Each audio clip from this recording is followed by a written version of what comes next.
I'd like to introduce Cheryl Beth now. So Cheryl Beth has, her name has been floating around the last few years from a number of people that have that I've been connecting with. Dave Griffith is one of them. He's presented at our forums in the past. He will also be presenting again in September. So Cheryl Beth has 30 years experience with strategic change initiatives. She's been coaching executives, doing a lot of leadership training. She has a background in chemical engineering from Lehigh, and then she has a master's in organizational dynamics. So she's a really nice left-right brain balance. So she's worked with lots of large companies in the past, like Procter & Gamble, where she worked with DuPont and GE and Amazon. And she's worked in lots of different settings. She's worked with Six Sigma, presented at Wharton, small business. I could go on, but I just want to share a few things from me. You're wise. You're not old. So I experienced Cheryl Beth. She's just very wholehearted. And she really cares deeply about family or businesses that she works with.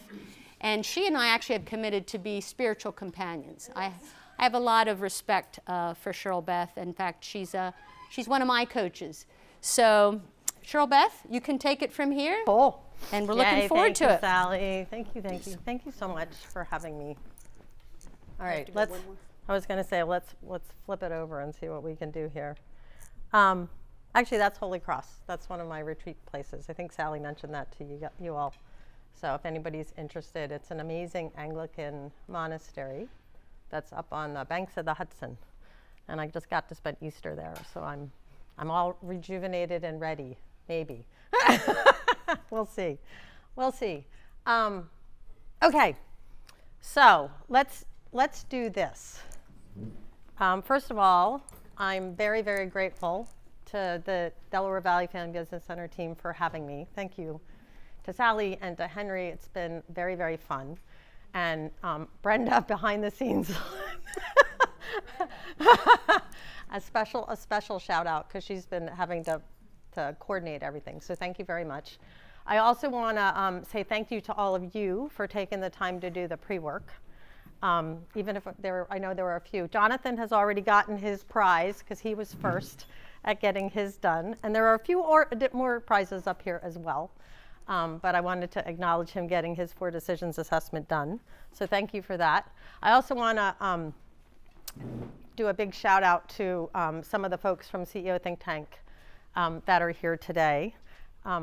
Eileen, my amazing wing woman, one of my 2 wing women, the other one got COVID this week, again. So Eileen is taking the spot of 2 folks, and she's not only here to support me, but she is here to keep me focused, and we'll talk about that in a minute. So if you see her going like this on her watch, it's because I'm running over. You know that. I also want to say a big thank you.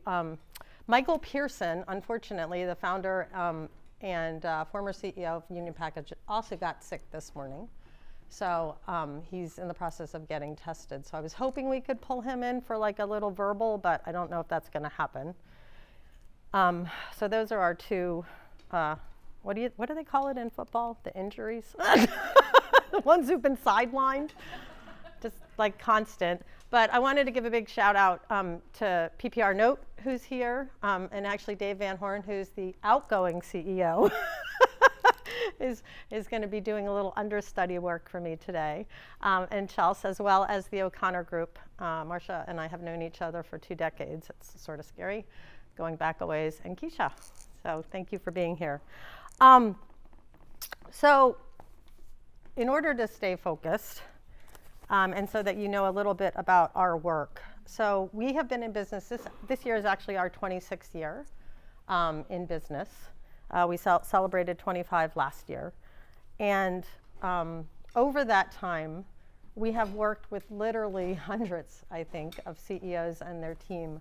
I started, as Sally talked about, I started my career working with big companies. Initially with Procter & Gamble in manufacturing. I worked up at a really big paper plant up in northeastern Pennsylvania, Hoopany. And that was my plan. And you'll see there's a sort of ongoing theme. I'm starting to just say, this is my plan, God willing, right? And COVID cooperating. So we have collected things. My dad was an engineer, my mom was a librarian, and I got sort of the best and worst of both of them. And when I first started working with small companies about 20 years ago, a family business, Arbill, I got hooked. So I'd been working with the big guys with J&J and GE. And then I did this strategic planning gig with Arbill, and I fell in love with small mid-market companies. I was like, this is so cool. But I knew nothing about being a business person. I really didn't. I'm an accidental entrepreneur. I started my business when I had my eldest, who will be 27 next week. I wanted to work 4 days a week. The company I was working for wouldn't let me. And a friend of mine said, you know, you have this great experience. You could do consulting. Little did I know. It took about 10 years, but along the way, I consumed. So I'm a really, really big reader. I consumed, I collected, I curated, and basically I'm a business nerd at this point. So I'm a little dangerous, and that's part of the reason why we have this framework here, because we could spend hours talking about all the ways that we could help you and how your businesses could grow and how you could learn. But for today, we are going to focus. We're going to focus on the 4 critical decisions that you need to make as business people using scaling up. And I am indebted to Vern Harnish, one of my advisors when I was inventing my own business process, because sort of chemies are process-oriented, if you know anything about chemical engineers. We're very process-oriented. I was inventing my own process. How do you do this? How do you grow a small company successfully? And one of my advisors said, well, don't reinvent the wheel. Vern already has all the intellectual property. And that was Mastering the Rockefeller Habits, which is how Michael Pearson actually grew his business, was using Mastering the Rockefeller Habits. And I read the book again, and I was like, here's the answers. Why reinvent the wheel?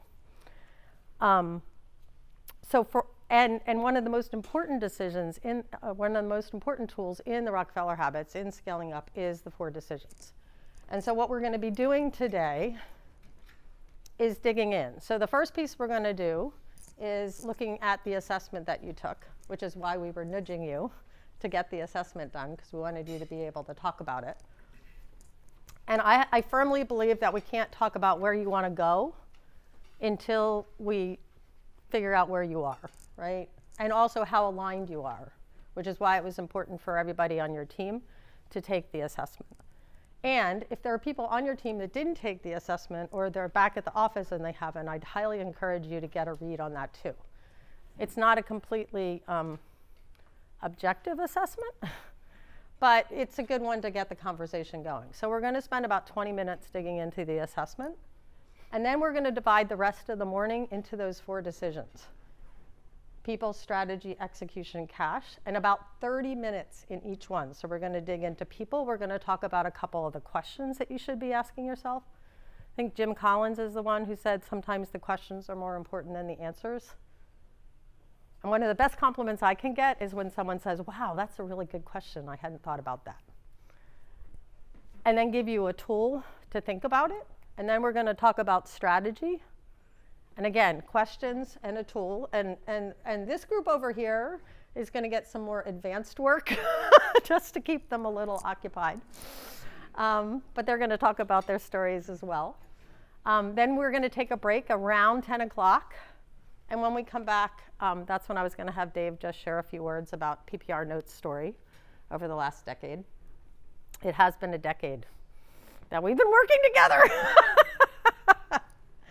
And then we're going to get into execution and cash. And at the end, we're going to do a little bit of a wrap-up. But we have an offer for you since you showed up today. It's only good for the people that showed up, by the way. So I know there were a few people that signed up, but it's only if you showed up.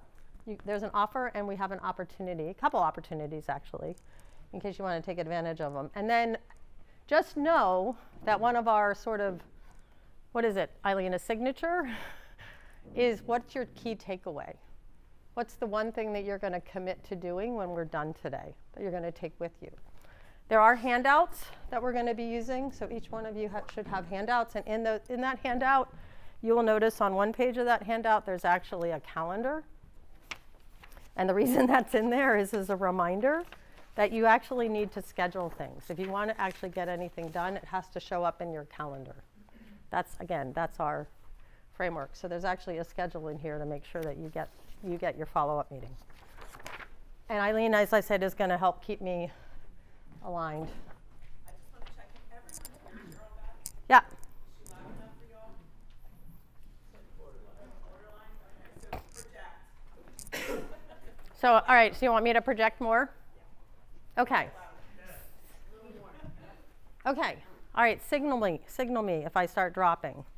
Thank you. That's good, because I don't want to carry the mic around. All right, so let's do this. We are also, by the way, two additional things. We are also going to talk about the 3 barriers to success. So again, back to the whole being the daughter of a librarian. There's a lot of really great research out there that it doesn't necessarily give you a crystal ball, but it gives you a pretty good approximation of a crystal ball about what the barriers are. You're not the only one who's grown a business. And so let's talk about that. And again, if you know what's coming, you can better prepare for it, right? That's the whole idea, is preparation. And then at the end of your handouts, you will notice that there are resources. So again, we tried to limit the resources, but there are some recommended resources that you can check out in your spare time. All right? I think that's good, right? I covered everything? Voila. All right. Real quick, so I know that you're hearing me. So here's another thing to know, and this has been vitally, vitally, vitally important in this age of Zoom meetings and hybrid and having to work remotely and all that type of thing. How much do human beings actually hear? How much of what I just shared with you have you heard? What percent? 30? Less. 20. 20%, right? We only hear and see and take in about 20%. So if you think you've told somebody something and then you're shocked that they didn't hear you, that's not a surprise. So here's a quick question. What's one thing that you've heard? So Sally, I'm going to pick on you first. What's one thing that you just heard in this last sort of setup, 10 minutes? Just one. That we're going to do those 4 things. Yes. We're going to do those 4 things, and we're going to do the assessment. Yep. Jonathan, I'm picking on you. What's one thing you heard? We're going to look at the barriers to growth. Yes, we are going to look at the barriers to growth. And how about somebody in the back? All right, Tony. There's a calendar because we got to plan things. What gets planned gets done. I think that might be like a Stephen Covey thing. All right. So here's the deal. Historically, that we have found that there are 3 challenges, 3 areas where CEOs and their teams in the small mid-market space, because you're a unique breed, right, struggle the most. They struggle with profitability and maintaining profitability as they grow. And if you do any reading with Greg Crabtree, you will find out that there is a black hole of profitability that typically hits companies at around the 3 million mark. There's also another one that usually comes in at around the 15 million-ish or so. The second thing that they do is they have too many things to do. How many of you have 10 things on your to-do list? No, it's like I have 50. Right? 10 and over, right? And again, so I'm giving you some guide rails here. How many priorities can you have and realistically expect them to get done? 2 or 3. That is it, folks. 2 or 3. All right? When you start going above that, you run out of bandwidth. And the third area is accountability, the A word. All right? Getting people aligned and accountable to getting things done. And we've got some things for you on that one as well. And then, you throw in a worldwide pandemic and supply chain issues and rising inflation, and, it's just, actually, I had my strategic CFO conversation with I meet with him quarterly with Crabtree this past week. And his the workshop that he came and did for us at the end of 2020 is on our website if you want to check it out. And he said, and he's in his 60s. And his comment to me was, this is completely unprecedented. The environmental issues, the marketing issues, all the issues that we're dealing with, in his opinion, are just unprecedented. So if you feel like you've been on a bit of a roller coaster or whatever, that is normal. That is a sanity check. And so how do you manage through that? How do you deal with those issues, right? The other issue, again, this is just business, is that as you grow, you add people. And human beings, while behavioral science has taught us a lot about how human beings work, thank heaven, right? Thank God. As you grow, you add complexity. So first it starts off at, and I'm looking at the small companies, right? You start off with 2 people and there's just 2 of you. And then you add a 3rd person, but that increases it. There's 6 different interactions that you have to have. And then you increase it to another person, right? And so as you increase the number of folks, you actually have an exponential effect when it comes to the complexity of a company. And again, thank heavens, there are people like James Fisher who back in 2003, 2004, and he studied 650 entrepreneurial companies, and he wrote a book called Navigating the Growth Curve.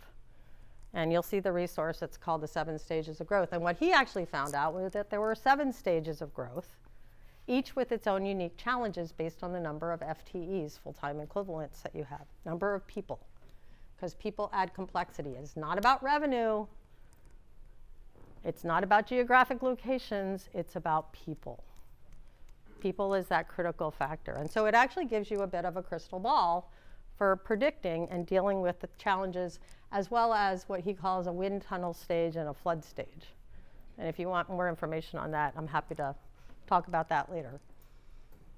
And what he identified, and HBR has also identified this, Vern talks a lot about that, is in chapter 2.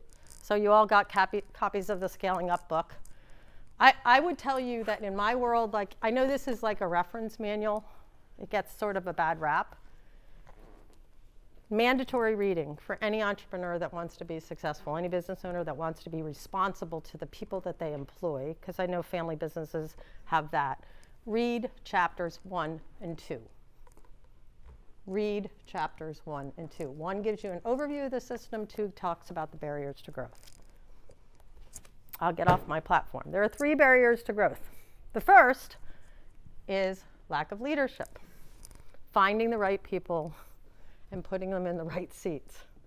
That's critical. You can't do it. And again, I'm talking to the choir here, right? You're all like nodding your heads. This was one of the 2 big things that I got from learning goals when I was looking at the assessments were people and money. When I talk to you guys. So I have my people books, and I have my people books here, and I have my money book here. Lack of leadership. And this is the hard one because we care about people, right? We really care. We want to be compassionate leaders. If you have family businesses, you have family members that, there's questions sometimes. The second is scalable infrastructure, right? As you grow, you need to put in place the processes and systems in order to grow successfully. And those processes and systems, what got you to 50, as Marcia knows, is not going to get you to 100. You have to change it. You have to change it up numerous times. And then and investing in people and processes is expensive. And then finally, market dynamics. And so we always say market dynamics will either make you look brilliant or like you missed the boat. And then COVID comes along, and so you end up having this amazing little thing called the COVID bump. It's like pregnancy. It's like the pregnancy bump, there was a COVID bump, right? How many of you ended up with COVID bumps in your revenues because you were like in the right? You're not pregnant. Yeah, we work with, we just finished working, they graduated with EBU, which is, they actually make puzzles. You can check out their story on our website. They make puzzles and toys. They're woman-owned. Mia has been the CEO started the company. She also started the company when her children were small because she wanted to be able to spend time as a mom. And you know, when you're in lockdown, what better thing to do than do a jigsaw puzzle, right? They saw a 200, almost 200% growth during lockdown. It was crazy, right? Crazy growth.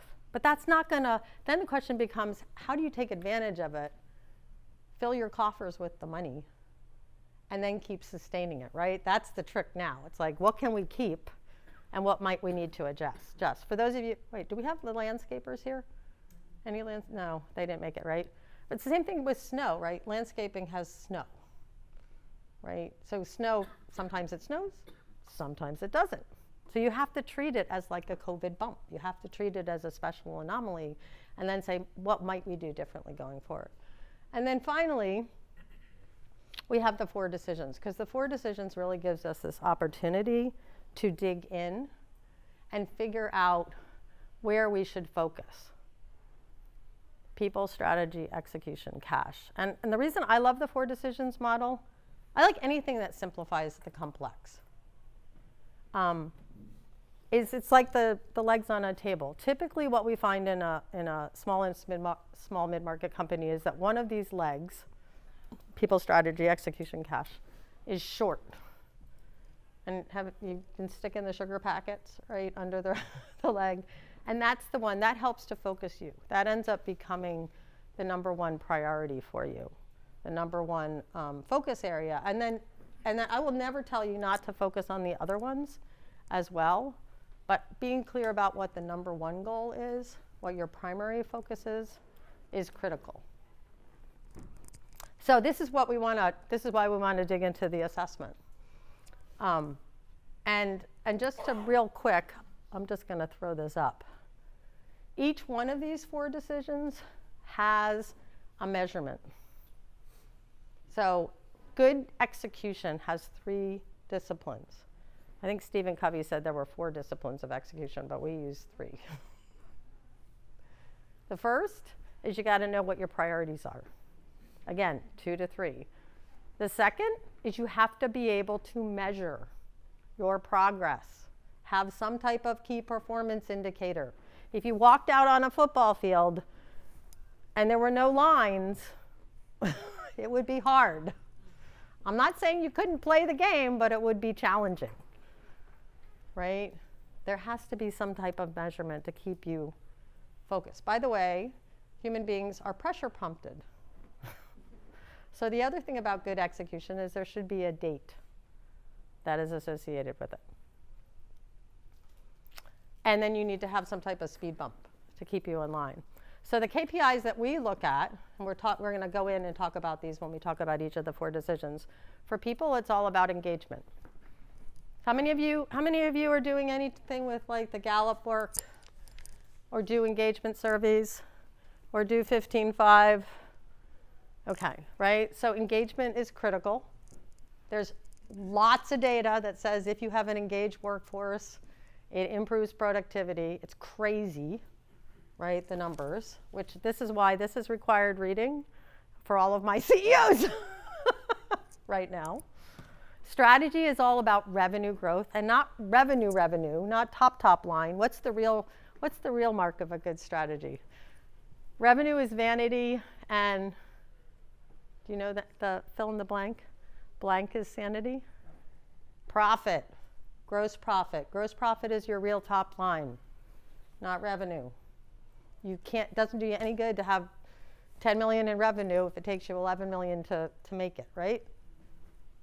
Execution is all about profitability and giving yourself time back. By the way, that on the assessment was the big low one. that most of you are struggling based on your assessment data. Most of you are struggling to find time, right? And then finally, cash. You can have all 3 of these correct, and it doesn't really matter. Because if you run out of cash, if you run out of oxygen, you're screwed. That's what happened during the last recession. This one, the government gave us PPP. So many of you probably have really strong balance sheets right now. I'm just curious about your cash forecasting capability. And again, you can go online, you can take the assessment online, you can download it, you can copy, paste, it's in your, it's the first, I believe it's the first page in your handout, is the assessment. Am I right? Yeah, it's on the back of the page. All right, so let's take a look at your assessments and dig in and find out where you are. So, okay, so here's the secret. If you look, and this is the part that might require a little mental math, so for those of you that aren't morning people, I'm just giving you a heads up. If you look at the way the questions are lined up on the assessment on the website, she's already got it. She's like, yes. If you look at the website and if you look at the handouts, they don't match up to what I'm going to show you in terms of the order. All right, so on the website, we mixed it up because we didn't want you to,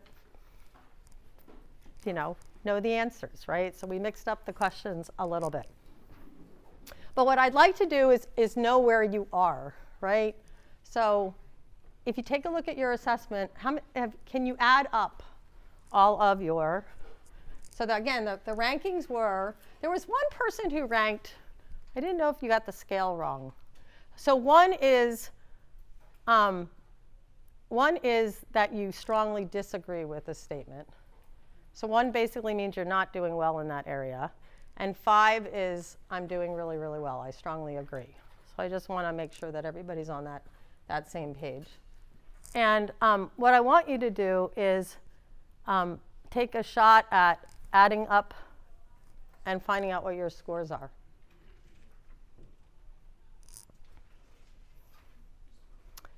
And in a general sense, I'm just going to give you sort of the report card. In our world, this 4D assessment is actually a slimmed down version of a more extensive 4D assessment. This sort of gives us like a temperature check.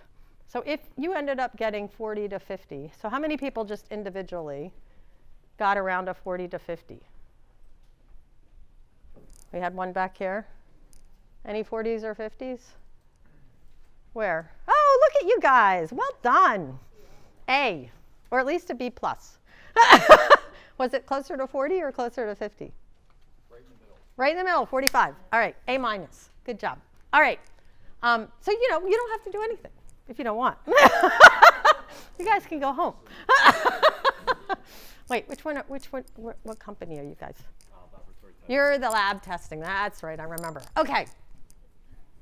How many people got 30 to 40 in the sort of B? Yeah, Chelsea was very hard on herself in the B range. I was looking at her assessment.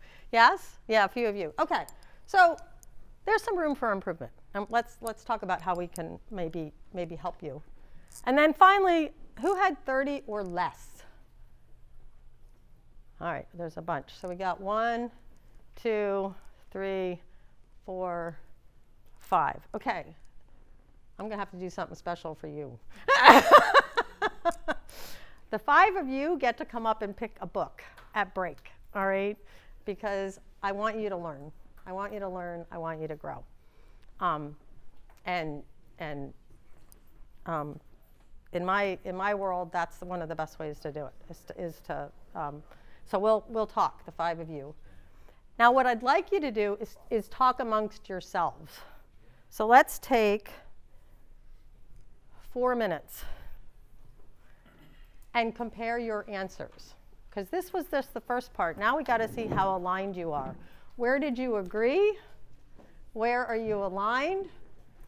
And where is there a difference? Before I give you the other answers.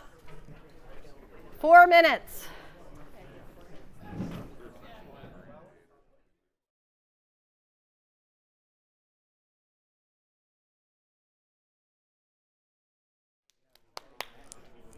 So the first step is agreeing on where you are.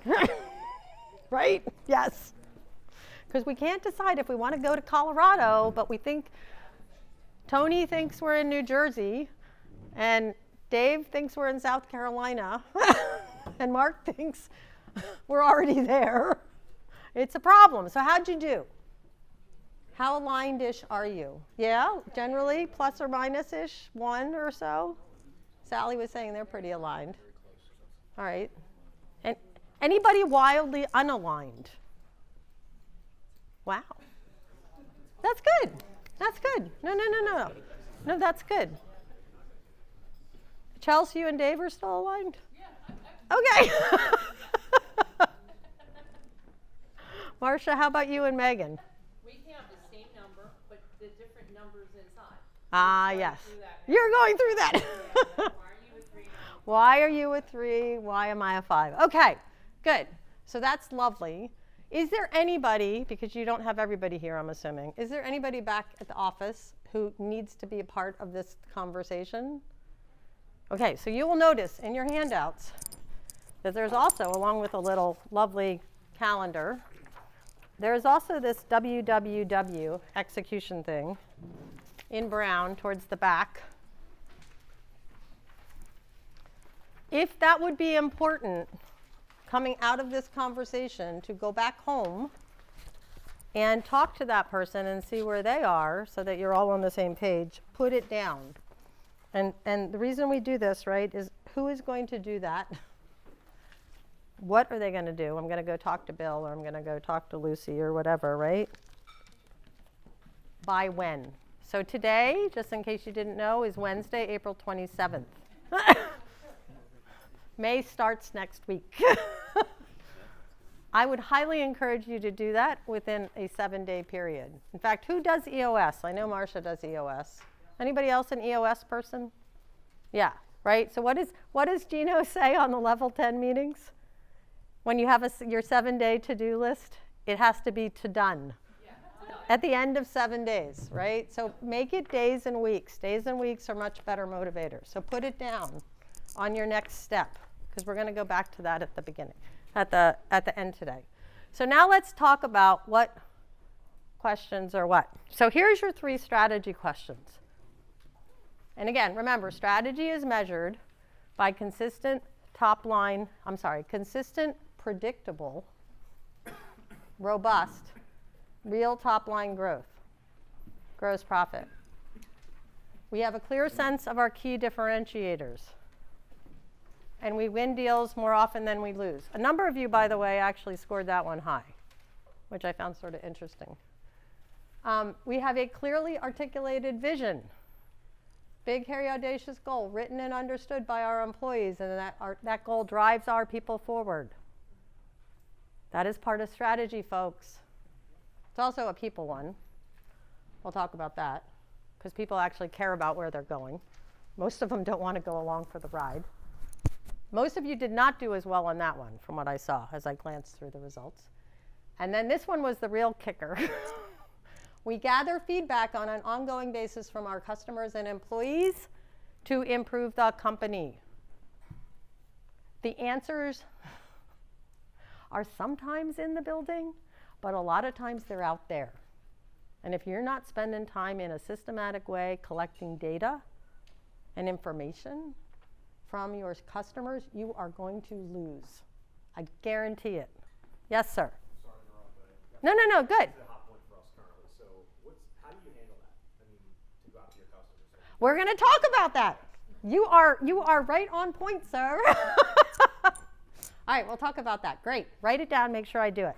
All right, so those are your strategy questions. The next 2, and again, you're going to have to jiggle a little bit because they're not in order, is we have the right people in the right seats. This is obvious, right? That's a people question. Right people doing with the key accountabilities and targets defined for success in their job. And everybody in your organization, if I were to walk through your companies, everybody would be able to tell me how they got an A. That's the number 1 question. I know what is expected of me in my job. All right, so this is another obvious one. For us, 2 to 3 months core capital.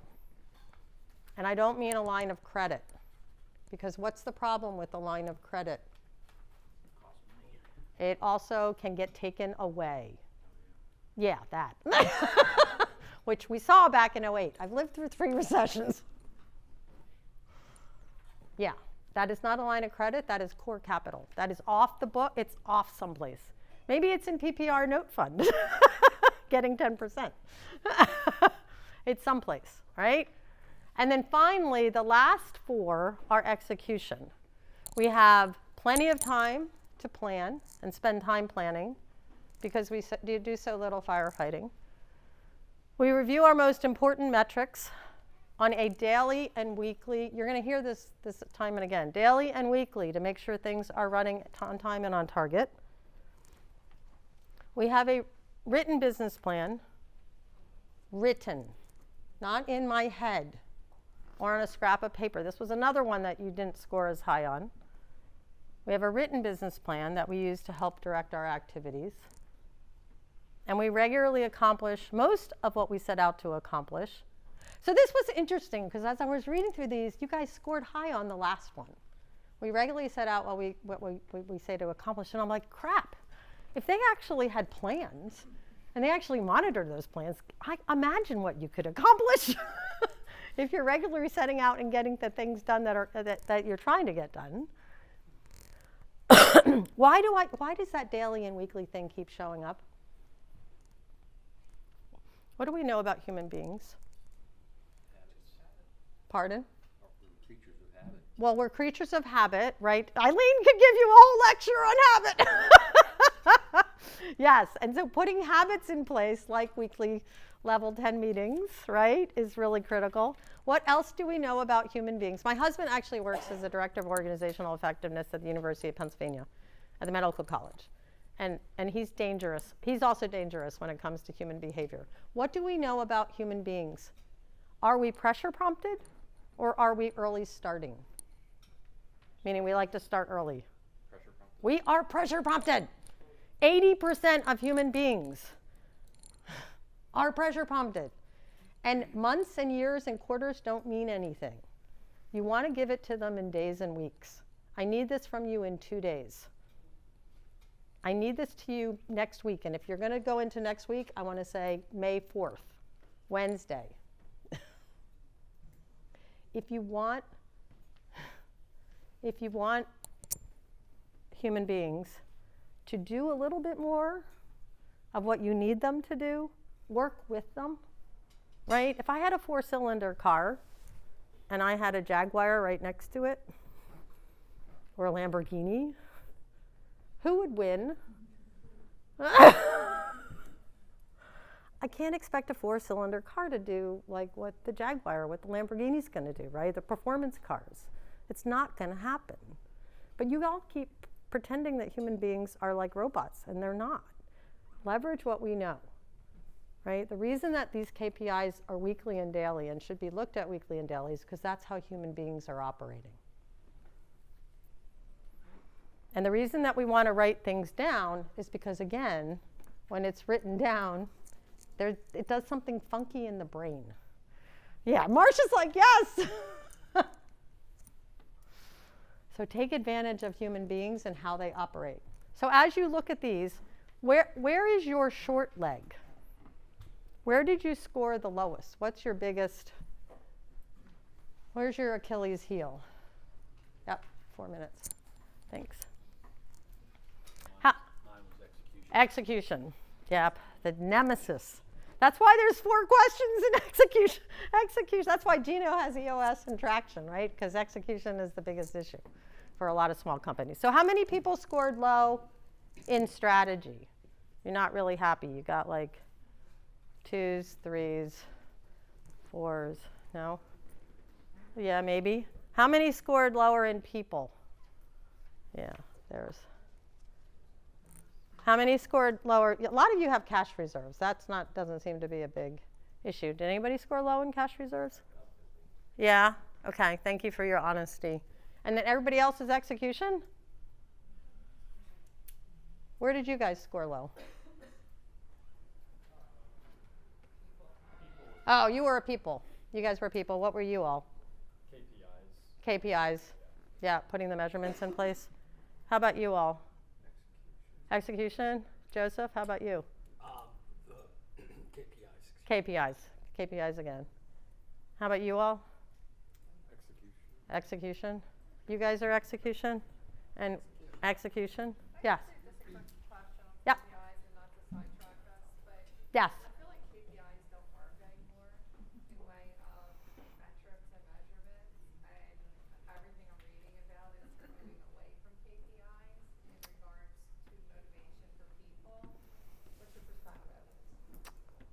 So it's a good question. When you say KPIs, you're specifically talking about what? Key performance indicators for the company to show company health, key performance indicators for individuals, right? Individual scorecard. Let's talk about that, all right? And that's another good one because I think KPIs have been misused, honestly. But there's a lot of people that actually like to know how they want to know the score. And how you go about giving them a score becomes really, really critical. So that's a great, tell me your name. Karen, thanks Karen. That's a good question. Okay. So this is the other one, right? Where's our short leg? And then where are we doing okay? Where do we maybe not have to worry as much? 2 minutes? Oh, good. So as you can see here, like on this one, right, obviously the strategy ended up being a high point with 5s and 4s. Can you see? Okay. And then we've got short legs down here, and we've got short legs in execution. And again, I'm also I'll tell you what your number 1 is, but I also want to know what that number 2 is. So I have a tendency to do sort of a 1-2 punch when you're thinking about your company priorities, which we're going to be doing in a little bit. All right, let's do a minute. Takeaways. So Karen, what's one of your takeaways from this last little bit on an assessment? We have a lot of opportunity. Yay! Good job. I'm gonna run down this back row. What's one thing that you all have heard in the last 20 minutes?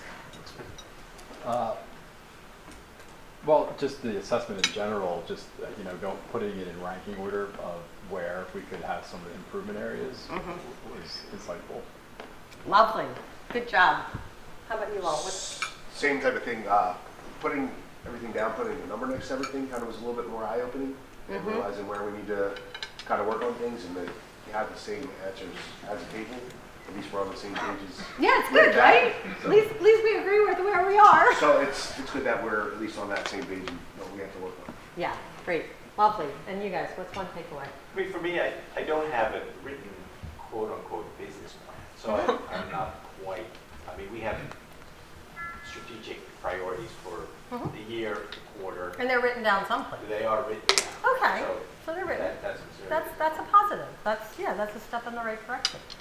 Business plan doesn't have to be 60. I'll raise my score then. Business plan is not 65 pages. That's one of the things, right? It's like 1 page. So for me, the Keep it takeaway simple. is we do ask for reviews from all our customers, and we get some feedback, but we could probably be more targeted about How actually you're doing it. surveying for opportunities for Yeah. improvement. Yeah, that's probably one of the biggest issues that I find is we just don't spend enough time really talking to the market and understanding. And that's why we're going to be doing what we're going to do this week. So, good. Any ads? We're good? Okay. Just keep it moving. I do have one ad, actually. It's a resource that I find with execution to support Cheryl Beth's idea of days and weeks have more meaning. There's actually a website, workingdays.us, for the teams that I work with. I always have them every meeting. They go on that and they put in the date where they're at and the end of the quarter, and it gives them the number of working days left in the quarter. So every week we say we have X number of working days left in the quarter, because we always think we have weeks, and then we think of weekends, like 7 days. It's not. It's like actual working days, less holidays, etc. There's something meaningful about how many days do we have left? Yeah. Oh, we only have 8 days. That's different than 2 weeks. Yeah. It's psychologically different, so it might be helpful to experiment with that. Yeah, the most important thing you can do to create a sense of urgency. Hey dear, we have you over here. We saved a seat, Carla. This is Carla, CEO of Electrosoft. Yay! She's going to be sharing a little bit of her story as well. All right, I'm putting, you have to keep the volume down over here because they're like talking a lot. All right, so let's talk about people and get into some of those. So I'm just trying to remember here. Let me do this so I don't lose track, because it was Steve, right? Tony next to Tony. Steve? Oh, no, what's your name? Whatever you want to call No. Ian. Okay, so Ian had the strategy question. Karen had the KPI question.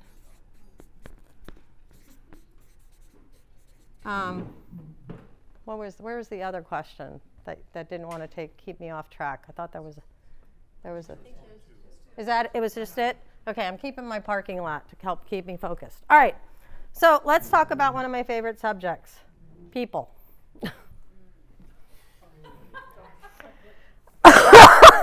How many of you actually went into business to work with human beings?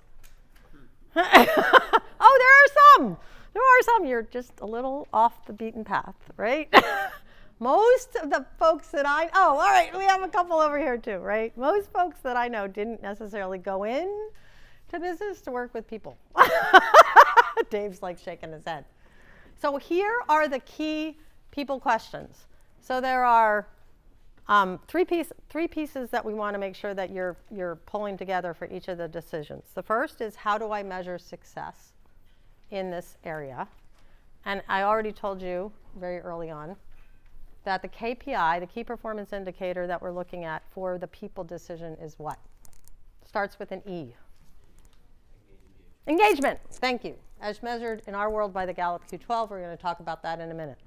Then there are some questions to ask yourself to know how robust you are in this situation, right? So the exercise that we do that we don't have enough time for today is I would have you write down all the names of the people on your team. Write it down. And then I would have you look at that list and say, would you enthusiastically rehire everybody on that list? And the corollary to that question is, if all the people on your team came to you tomorrow and said, Rod, it's been lovely working with you. I really appreciate the opportunity, but I've just taken another job. Would you be jumping up and down? Or would you be fighting to keep them? You don't, in a small business, I worked at Procter & Gamble, I've done work for GE, I've done work for J&J. You don't want, we had tens of thousands of people in those companies. We don't have tens of thousands of people in most small companies. We have 25, we have 100, maybe 500. I just talked to somebody yesterday, they have 1,200. You need them all pulling in the same direction, and that you need them to at least be B players. I'm going to say that again. You need them to be at least B players. You don't need all A's, but you need to have B's. Does everybody understand what's expected of them? Beginning back to what I said earlier, if I went to everybody in the organization and said, what's expected of you, they'd be able to tell me how they know they won. Was it a good day? Was it a bad day? Based on what? And Karen, that gets back to that outcomes. They don't necessarily have to have a key performance indicator, but they have to know how they're winning. And then, of course, the infamous, can you find enough of the right people? Which is the big one, right? So that may be a people. In fact, I don't know any company that today, any of the ones that we work with, that isn't focused on people as at least a number one or number two priority. They're doing something in the talent arena. You have to, because the landscape is changing. So this is in your handouts. You can go on Gallup. You can Google Gallup Q12. You need to know the scorecard. So just like we had the 4D assessment, which is sort of the overarching company assessment in the people arena, Gallup has put together a checklist based on decades of research. And if you're a data nerd, like some of the people I work with, you can go read the appendix of that book. There's a lot of information in there. But that basically what they found is that you want to get scores of 4s and 5s. So this is a five scoring scorecard as well, with strongly agree being a 5 and 1 being strongly disagree. And you want to get 4s and 5s. If you want to have an engaged organization, you want to get 4s and 5s. There is a ton of data that says high engagement scores means better customer service. I just talked to somebody yesterday. They have 200% turnover. It's a 1,200 person, $200 million company. They have 200% turnover, and they're wondering why their recruiting costs are high. I'm just like, this is not rocket science, people, right? And they haven't done anything. They have this amazing organization, but they've done nothing in the people area. They're not doing anything around measuring engagement. They're not even measuring. They weren't even measuring turnover. I don't know how you get to 200 million and you don't measure turnover, but right? But what we love about Gallup is it gives you the things to do, right? And the amazing thing about the Gallup, the top 5, right here, these are considered base camp. So you can just don't even pay attention to the bottom part of the list if you don't want to, if it's like too overwhelming. Just look at these top 5. Does everybody know what's expected of them at work? Do they have the tools to do their jobs? Or are you asking them to like nail nails in with like a screwdriver? At work, do they have the opportunity 50% or more of the time? Not all the time, 50%, half the time. At work, do they have the opportunity to do what they do best every day? Have they received some form of positive recognition in the last 7 days? It doesn't have to be from you. It could just be from somebody else. And again, we have some resources on this. And then finally, somebody cares about me. We know from the data, we know from how human beings are wired that human beings need 4 things in order to follow a leader. They need to know that they can trust you. So the more transparent you can be with them, the better off. They need to know that somebody cares about them. That's how human beings are wired. We are tribal. We are social creatures. Even if they want to be remote 100% of the time, they still want to know you care. So they need to, again, they want to trust you. They want to know someone cares about them. They need stability. That's why the last 2 years have been hard. That's why there's so many teenagers out there that are having mental illness problems. Like, human beings need stability. And it's your job as a leader to create as much stability as you can possibly, even in the midst of chaos. And finally, human beings need to have some type of hope or meaning. Remember Viktor Frankl? Right? Human beings are meaning making. We need to have some. That's why that vision question, that's why I was concerned for you all when I saw that most of you didn't seem to not have visions or BHAGs or people want that. And it's not just the millennials and the Gen Zs, right? People need that. Those are the 4 things. And again, we've got resources for that one too. This is your scorecard as a leader, and the tool that we're going to do today in the next 10, 15 minutes, I'm still doing okay, is the functional accountability chart. So this is one of the basic tools in the people section. I think it's in chapter 4, which is the leader chapter. Yeah, in Scaling Up. There's actually a process accountability chart. But the exercise that we like to do in the functional accountability chart is for you to look at your functions. And this is, we're starting with Gallup at the very beginning. Do we know what's expected of these positions? So you will see in here that I actually gave you a starting point with some of the positions that are here. If you have different positions, different functional positions, like maybe you have different locations, maybe you have division heads, I don't know how how you're set up. What I would like you to do is just do this first one. Name the person, put the person's name in this column who is accountable in your organization for that function. So just put the person who is accountable for that function. Don't worry about the KPIs right now. I mean, if you've done the exercise before, you can certainly go that way. But I have a second one. I have a corollary exercise.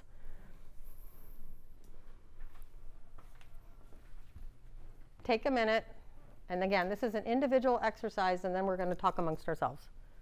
And just write down the person who is accountable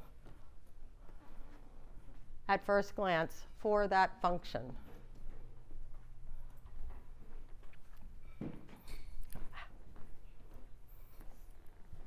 Can't be multiple. And well, you can look at the questions at the bottom, right? That there's an answer. There's if you look at the questions at the bottom of the page. Thank you, Rod. You're not really supposed to have two people accountable, because if two people are accountable, nobody's accountable, right? We know this. It would also be good not to have one person's name in multiple boxes. Yeah. And it would be good to have names in a box. All right, so here's the second question for you. I love this guy. He's like this. So Darius, so for those of you that are sort of struggling in the people area, one of our people resources is the core value equation, which was written by one of my alums, my CEO think tank alums. Darius Mershezada was the founder and former CEO of the Money Source. They grew it from 300 people to over 1,000 people back in 2015. Crazy, crazy, crazy growth. He is he's a little like a bull in a china shop, is the best way to describe him. But he is rabid about having strong culture and having a strong foundation. And one of the things that he did was he took the functional accountability chart and he sort of turned it on its head. And so I wanted to share this sort of idea with you, which is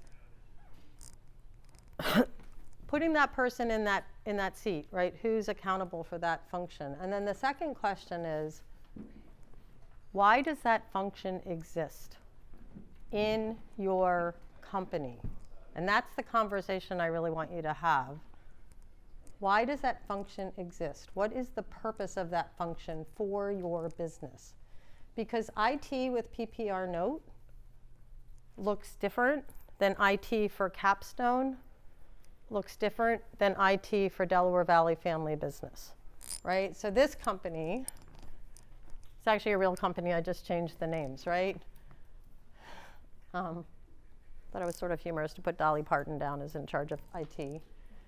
The reason that this IT function exists in this company is to manage business continuity, disaster recovery, and cybersecurity, because they've got data that cannot be breached. And they also have a lot of vendor relationships with outsourced development teams. So that's why IT exists in this business. Versus in my business, the IT function exists just to keep me up and running, and so that I don't have downtime. It's that simple. Same thing with like the sales function. Like you could just have a sales function for this business that establishes sales targets and generates revenue. That's it. Or you could have a business, I'm looking back at Eileen in her previous lifetime, where you had a sales function that was accountable for going out and finding new and finding new markets and penetrating existing clients, in addition to just setting the targets and generating revenue. So that's what I want you to have a conversation about, 5 or 6 minutes, is who's in that seat currently, and why does that seat exist in order to make your company successful? What is the overall purpose of that function for you? Okay, 5 or 6 minutes. Talk amongst yourselves. Are you in agreement? Yeah, like at this particular juncture in our growth, what do we need out of this function? If you can keep it as much as possible to what do we need from this function or this position, take the human side out initially. And that's like very much by the way, a Michael Gerber. Like functional accountability chart comes out of Michael Gerber's E-Myth. If anybody's familiar with the E-Myth stuff, like that's where this comes from. So if you want to dig into that more, I think Gerber's done the E-Myth like 10 times. in different variations. Yeah, that's good. That's good. What about you all? What was the takeaway here? Trouble finding a specific name for each Yeah. assignment. It's mostly at least 2 people. It's 2 people, right? Back to what Rod was. Yeah, yeah. Which, and you know, there are some roles in here, as Eileen was pointing out to me, like sometimes human resources, because some human resources is more sort of compliancy, payroll-y. Like I'm looking at the human, like it's more the sort of legal part of HR, and then there's the talent and learning. It requires 2 different competencies, sets of competencies. Like the person who would do the best job with talent development and learning is not the person who's going to keep you out of the courts, right? Yes! Marcia, you want to stand up and cheer? Right? So it's what is the competency that is required for that position. That's the 3rd step. There's 3 steps here, folks. It's who's in that position currently, right? We have to know who's in the position. The second is, why does this position exist? Which starts to get to the KPIs. And the third is, does that person that's in that position currently have the right competencies and skills to do the job? Or the desire, quite frankly. Right? That's the other issue. All right, how about you all? What's the takeaway here? We definitely had, You had the 2 and 1. The same name in too many blocks, Mm-hmm. or several blocks. Yep. We had the problem. Have you sent that person on vacation recently? Who is that person? Mark's like me. There you go. And then multiple names in multiple blocks, yeah. you know. And I'll just say from, like, and we just had this conversation, like, our company's definitely been growing the last few years, and we brought Rod on staff about 5 years ago to grow sales as a sales manager, without any thought process at all, 'cause once we grow sales, Then what happens? what it did to all these other Exactly. things that we were all kind of doing and sharing and that sort of thing, and now it's kind of blown up, and it's the struggle, mental struggle to find out, like, oh, geez, are we ready to hire somebody for that? What can we serve? You know? Yeah. One of our clients, they're right down the road from they're up north, they're that way. AWE, they make like the things that make cars louder, basically. That's what they do. They do high performance stuff for the cars. And again, just like puzzles, what else are you going to do in the middle of a lockdown than work in your garage and put stuff on your car? So their marketing and sales went crazy during COVID. And their manufacturing facility, they had to grow from 35 people to over 80 people in the course of 6 months. Well, you can imagine that didn't work, right? They're still like recovering from COVID, but on the upside, right? And so what about you all? Similar to what Mark and Ron said, but also too many priorities. Too many priorities again. Yeah, we can't do everything. There's a great video that I didn't put in the resources called the 20-Mile March that I love. It comes out of Jim Collins' book, Great by Choice. And it's all about the power of setting reasonable goals. 15 to 20 miles a day, not like going crazy and trying to go really crazy when you can and backing off when you can't. It's like step by step by step by step by step. And that's really the power, is because small business people are notoriously optimistic. Otherwise, you wouldn't be in a small business. They're notoriously optimistic about what they can get done in a year, in a very short time frame. You're actually a little more conservative when it comes to longer term. So that's one of the reasons I like small businesses to actually have a 3-year goal, because you're a little bit more realistic for whatever reason. Again, it's how the brain works. So just one other additional point. I know I'm going to run over by a minute. I'm looking at Eileen. Here's the most important role for those. How many CEOs, general managers are we have in the room? Raise your hands. Right? This is the non-negotiable. A CEO has 3 roles. And it doesn't, like, you can read across the board. As the CEO, you are accountable for driving the strategic direction of your organization. You are the one who sets strategy. You're the one who's out talking to people. You're the one who's trying to understand what the market is saying. That is a CEO's role. The second most important part of a CEO's role is making sure that the right people are in the right seats. That's it. If you do nothing else as a CEO, get the right people. Spend your time. Back to AWE. That is what Todd Sager, the CEO, has been doing for the past year. He has been trying to make sure that he had the right people in the right seats, doing the right thing. Dave Van Horn, same thing. He's trying to replace himself. He'll tell you that after break. Marsha O'Connor just changed her org chart, her org structure. Because you went from 50 to 85, 90 people? 85! Right? Strategy, right people, right seats. And if you have a little bit more bandwidth, the third thing that a CEO is accountable for is communicating the vision of the organization to the rest of the company. Again, people are looking for hope. People are looking for stability. People want to know that their organization has some future. And you're going to engage them much better if you communicate that effectively. So that's the non-negotiable. So again, back to your WWW.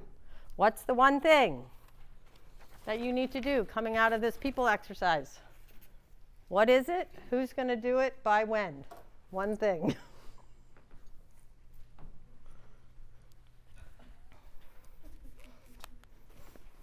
Jerry, you got this, Jerry? All right. Let's talk strategy. So again, the two questions on the assessment that related to people were these.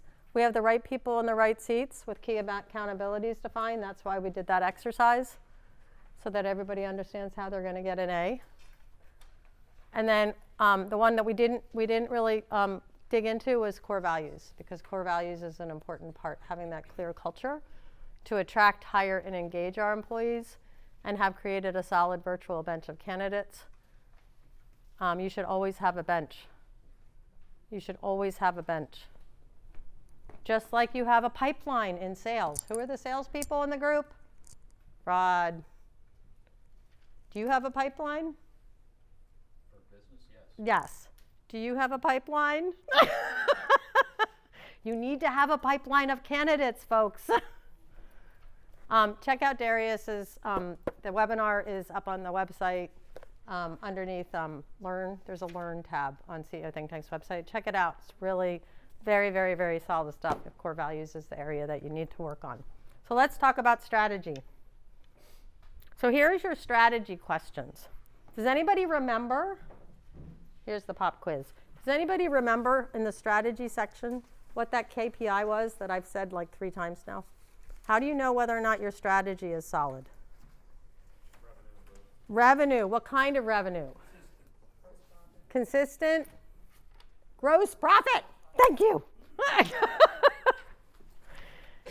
Financials are the, what is it? What does Crabtree say? The number 2 weakness of entrepreneurial companies is financial accounting. It is a big problem.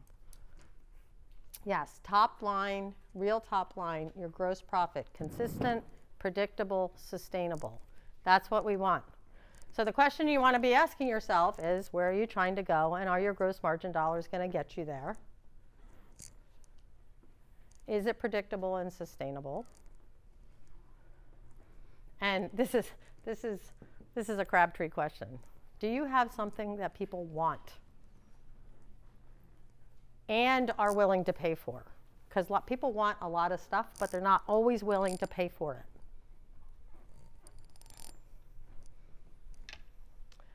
And the question that we like to ask is what we call the strategy litmus test. So what is the compelling and relevant value? Why are people buying from you? And typically it revolves around some type of pain point. Even if they don't know they have a pain point, right? Like what Amazon did. Like, oh, I can just click and I can have anything at my doorstep in 10 hours, right?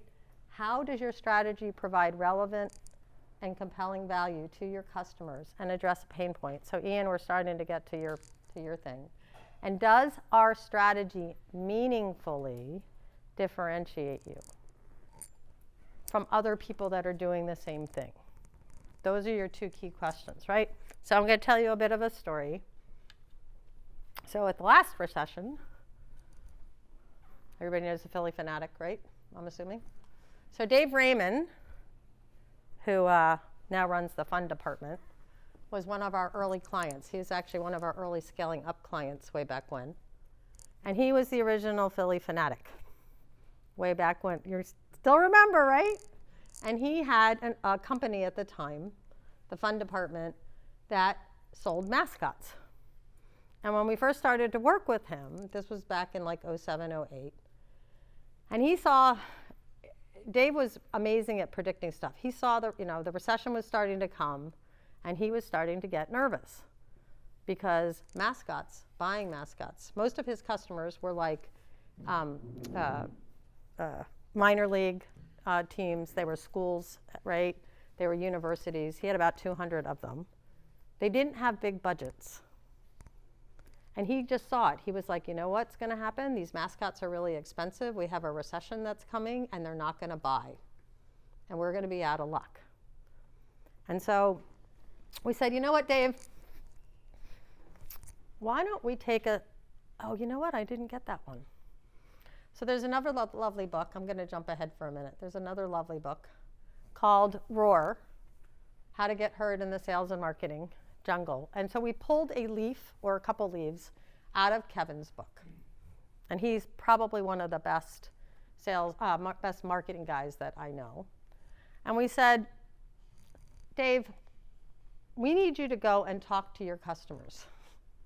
Not email. Not survey. I'm looking at you guys. Pick up the phone and talk to them. Say, hey, you know, I just want to check in with you. This happened to be at the end of December, so it was perfect timing. He said, I just want to check in with you. You know, we've been working with you for a while. I'm just really curious. Can I get 15 or 20 minutes on the phone with you to talk about how we're doing? And most of them actually said yes. I have a couple of questions that I want to ask you. What do you value about what we do? Oh, you do a great job of like servicing us. Well, that's interesting. What do you mean by servicing? So in order to do this, in order to have this conversation, you have to put your Sherlock Holmes hat on. Be curious, or Curious George, whichever one you want to pick. Why do you value what we do? What is the problem that we solve for you? They may not be able to tell you on the first go around. You're going to have to be curious, right? And get that data. What's the one thing that we don't do for you that you would like us to do? Not everything, just one thing. What's the one thing that we're not doing? What are we doing better than our competitors? What's the one or two things that enables us to do better? And what's our competition doing? What's one thing? You keep noticing there's a pattern here. One thing, one thing, one thing. Human beings do better when you ask them for one thing, not a bunch. What's the one thing our competition does that we don't do that you value? And why? Right? You're digging for the why. You're digging for the pain point. We actually have another tool, a strategy arrow, that one of our CEOs created that you can put all this into something. And so that's what Dave did. Actually, Dave is highly, highly competitive. One of the most competitive people I know. And we're just going to put that up. And he said, I'm going to have a 30-day challenge, Cheryl Beth. I'm going to go out and talk to 30 customers in 30 days to find the data to this. I get a call about halfway through January. He said, I'm at 20. I've already talked to 20. I'm like, oh, it's only the 15th of the month and you're already at 20. He said, and it's unbelievable what I found out. I said, what happened? He said, well, the first thing I found out was that they really, really do like, and he had a competitor that was in New York that like, they sort of split the market. He said, well, the first thing I found out is they really do like our mascots. Like, we make really solid mascots. They're really high quality, which he knew. Because that's what they did. They made mascots for people. He said, but you know what I found out? I was like, no, what? He said, what they really value about what we do is that we help them to be a better mascot. He said, so much so that they asked me, a couple of them said, you know, it would be really good if you actually did some type of mascot training about how to be a better mascot. And the third thing I found out was that we've actually helped some of them actually generate revenue, because people get attached to mascots and then they want to buy mascot stuff.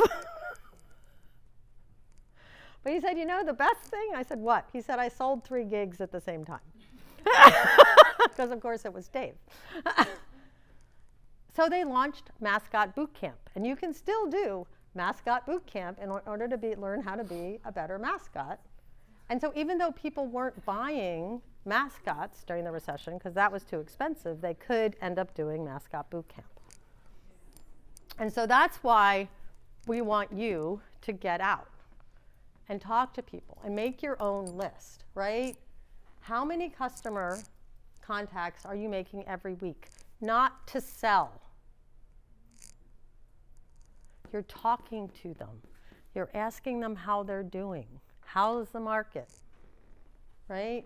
And are you taking that data and pulling it together, right? It's only data until you pull it together and look at it, and then it's information. The top 2 or 3 reasons, this says 5. Oh, it says top 3. Top 2 or 3 reasons that people are buying from you. Why do people buy from you versus your competition? That's considered your value prop or your brand promise. How many of you have called up a customer just to talk in the last 2 weeks? The salespeople, obviously. Dave, right? How many of you call them up and say, I've got a problem, would you be able to help me? That's why I gave Carla the little gift, is because Carla has been, we'll talk about that opportunity later. She's been helping me with stuff. And most importantly, just like we've been doing here in these conversations, are you sitting down at least once a week, once a month, and asking your employees and your team, what have we learned from the market this week? You have got to be doing this, folks. There is so much crap going out in the market. If you are not sitting down and having this conversation, something is going to broadside you. I guarantee it. I mean, Crabtree told me at least once a quarter you should be doing this. Eileen and I chatted about it yesterday, and she's like monthly. There's a lot of stuff out there, and they're going to tell you about stuff that you're not going to hear. So here's the exercise. What I'd like you to do, again, and there is a sheet in your handout. Right after the functional accountability chart, it says strategy, brand promise, because that's where we're going with this one. We got to know where we are. We got to know why people are buying first.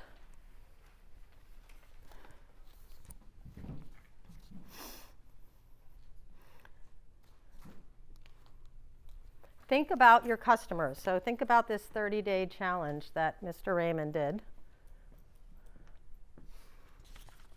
Who are your top customers? Who would be 5, 10, 20 customers that you could reach out to? So again, here it is, April 27th. In the month of May, there's a song about that. In the month of May, who are the top 5 or 10 customers? And you can talk about why they would be good customers, like, right? That's the question that's at the top there, is list the qualities that you describe in your customer. That you could just reach out to and say, hey, Ian, I really need to talk with you. Like, could you give me 15 or 20 minutes? We just went to this workshop and we were assigned homework. I am happy to be thrown under the bus. And just ask them these questions. Nothing complicated, right? What's the biggest problem we solve for you? Why is that a problem? Why is what we're doing of value to you?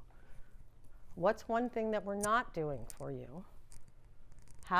What's one or two things that we do better than our competitors?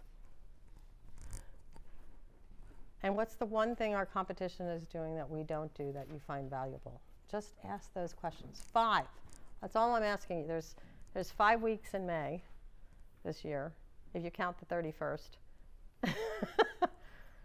Find 5 customers. So talk amongst yourself, figure out 5 customers, 10 customers, 20 customers. Who are those customers? And then we'll talk about what you're going to do with the data when you're done. So this is the capture, right? This is the capture opportunity. So on this is a whole, by the way, strategy, to quote Mr. Collins, is not a flip chart exercise. You can't just go off for an hour. Blah, blah. Strategy is an iterative process. There's a great story, because Starbucks was one of Collins's early clients back in like the 90s. And they were trying to come up with their big, hairy, audacious goal. I think Howard Schultz actually talks about this in his book, maybe. Anyway, and I think they said they wanted to have like 2,000 stores by 2000. That was their sort of big, hairy, audacious goal. And Collins sent them home and said, no, that's not big. That's not hairy. That's not audacious. So they took like another 6 or 12 months or something, and they came back and they said, we want to be the #1 brand in the world by 2010. Do you think they're one of the #1 brands in the world? They're pretty damn close. Who was the #1 brand back in the 90s? Anybody know? It's another beverage. Coke! Oh, look at that. You knew. Yes. Yes, that's what we mean by big, hairy, and audacious, right? So this is what you're trying to get to, right? You're trying to get, starting with you as the team, right? What does your core customer count on? What did you hear in these conversations? What do they expect from you? What's the difference between what they count on and Ah, that is a good question. How would you define it?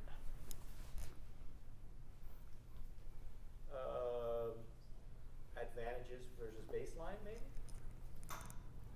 Mm-hmm. Yeah, so I'll pick on another CEO think tank, Nielsen Kellerman.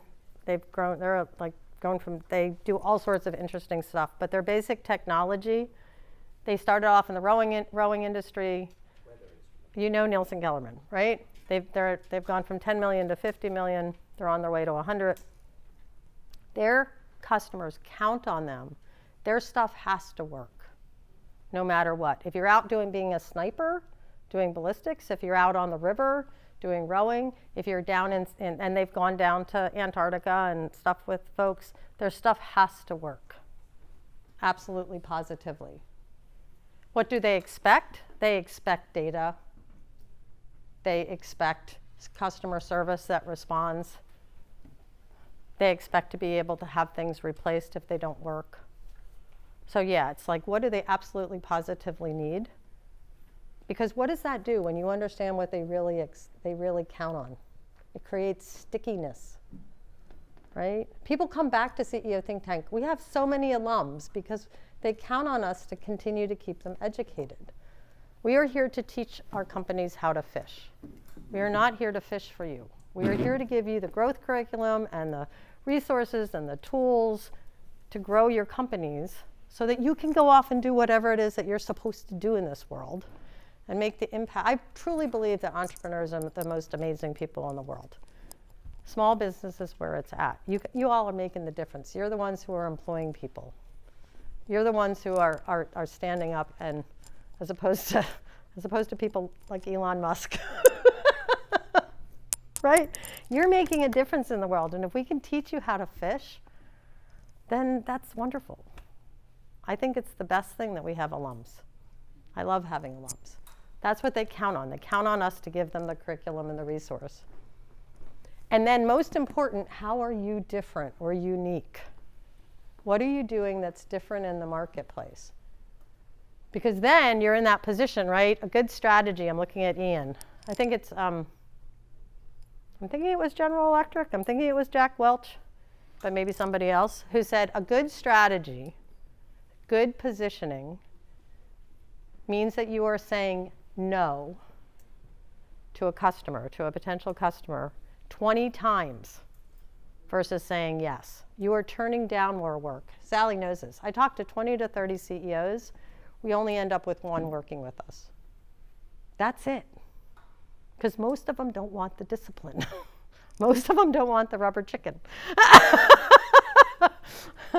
And you're going to hear from one of those CEOs after we take a break. Right? So this is where we're trying to go with this, and then ultimately you can take that down into brand promise and KPIs and all that type of stuff, which is in the Scaling Up book.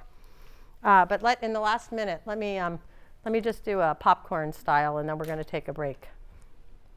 Can I pop back here? What's one of your takeaways from this customer strategy conversation? We just we don't do it, right? That's like the biggest one. But we all agree that there's like a lot that we can learn, and we don't have all the answers. No, right? The answers are outside the building. Right, we could guess. We think we have a good idea. Yes. But we'll probably find And you could have a hypothesis, like put down your hypothesis, like, well, we think this is what they're going to say, just like Dave. Dave was shocked that they liked the training. Like, he's like, I can't believe it, because he was so enamored of the costume. And always was like, oh, but they really like the training. How about other takeaways? Popcorn. Yes, sir. Just that we don't do it, at least we're not focused on doing it. I mean, we do it, it's not formal. Systematically, yes. But it could help us focus if we had that information. Yep, absolutely. And it saves you time, because then you're not wasting your time with people that don't. Things that people don't care about. That, exactly. That's how you get your time back. How about this side of the room? A couple takeaways. Yes, sir. I thought the gross margin dollar growth rate as a measure of your strategic effectiveness. That's it. Interesting. I hadn't really kind of Put it together. looked at it through that kind It's all about your gross profit. Actually, it's really about your EBIT, your cash flow, but yes, gross profit, gross profit. Other takeaways?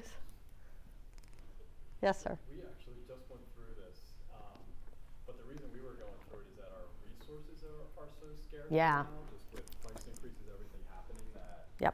It's really important is like who is a good customer and Yeah. why. Like, Why? do you like doing business? Yes. Yes. Yes. And you know how to. Organization, because people have to interact with them too, and it can tie up resources if it's frustrating to deal with the customer. They don't want to adapt to your operation. Yeah. It's a two-way street. Well, and that can be motivating for people. Like CTN Solutions, so Drew Morris Rose, CEO, they were an early CEO think tank person, scaling up, all that type of stuff. He actually would reward his sales team and his customer service team every year, because they got to nominate a customer to be fired on a yearly basis. So every year at the end, they would say, who's the one that we just don't want to deal with? They follow through with it. They did. He had that going for like 2 or 3 years. Yeah. Yeah, we're at time, right? Okay. So let's do this again. Take your WWW. Write down what you are going to do. Where did my WW? I lost it. As a follow-up to this, the who, what, and when. I mean, this for me would be the most important thing next to talent. Please, please, please go talk to your folks. Go talk to your customers. Get some information about why they're buying from you. It is going to help you be a much better company. And it's going to, back to Rod's comment, it's also going to save you time, right? And then let's take 20 minutes. So if you can come back at 10:23, 10:24, and we will get into the final 2 decisions. I went to Lehigh, and so we used to, in my youth, there were things called beer bongs. Do you know about those? So we always joke that it's not just a fire hose, it's like the beer bong of business learning. When you sit through Scaling Up, there's so much information. Okay. Oh, wait, I wanted to go back. Hold on. So back to our assessment. We're grounding in our assessment, right? We talked about strategy. We talked about people. Now we're going to dig into cash and execution. And so this is about spending time on the important, not just the urgent, as Stephen Covey would say, right? Having the time to plan, having ways of measuring where I am on the field. That actually comes from my work with Ron Jaworski. So we started working with Jaworski Golf when they were only about 300 people, 300 clubs, back in 2012. And Liz, who is Ron's wife, I absolutely adore. And she was like, we need this whole thing. So, but Ron was the one who used to always say, when anybody comes in, no matter who it was, if they were in food and beverage, if they were on the golf courses, if they were part of the service crew, if they were out on the grounds, when an employee walks through the door in the morning, I want them to know where they are on the field. I want them to know if they're on the 20-yard line. I want to know if they're on the 50-yard line. I want to know if they just need to get a foot to get a goal. Like, I want my folks to know where they are on the football field. That was his biggest thing. And that's what execution is all about. You got to know where you are, and you got to know, what do I need to do to get to the end zone, right? Written business plan, regularly accomplish what we set out to accomplish. That's our measuring stick. So here's some of the key performance indicators in the execution arena to be thinking about. And this is part of the morning that's going to be the most work, because you're really going to have to dig into your priorities. So have you increased revenue, but your profitability has dropped? Again, I think some of you are talking about capacity issues earlier. I already told you about the black hole of profitability that hits companies that Crabtree talks about. That is a real problem. If you're just growing and you're not paying attention to your profitability and managing your expenses, you can fall into the black hole. Are you spending more hours working, not less, as the company has scaled? And do you have a lot of drama and little in the way of the results, right? Is it always urgent, urgent, urgent, firefight, firefight, firefight, and we don't ever carve out the time? I was just having this conversation with Joseph. Sally, his homework is he and Kevin need to get together and carve out an hour to talk about this. More than an hour. All right, so that's what good execution is all about. And again, so one of the most important pieces about good execution is knowing where you are, which is why we spent time getting aligned around the assessment and where you are and where you need to focus. Having those clear priorities. What were the two other disciplines of execution that I mentioned way back when, about 3 hours ago? For those of you taking copious notes, having clear priorities, 2 or 3. Knowing when you're going to get it done by, right? That's why I keep saying who, what, and when. And that's part of your KPIs. That's part of your metrics, is we're going to do this by this date. And then the third piece is having some type of speed bump in place to stop you, so you're actually spending the time looking, how did we do? Did we make it across the end zone?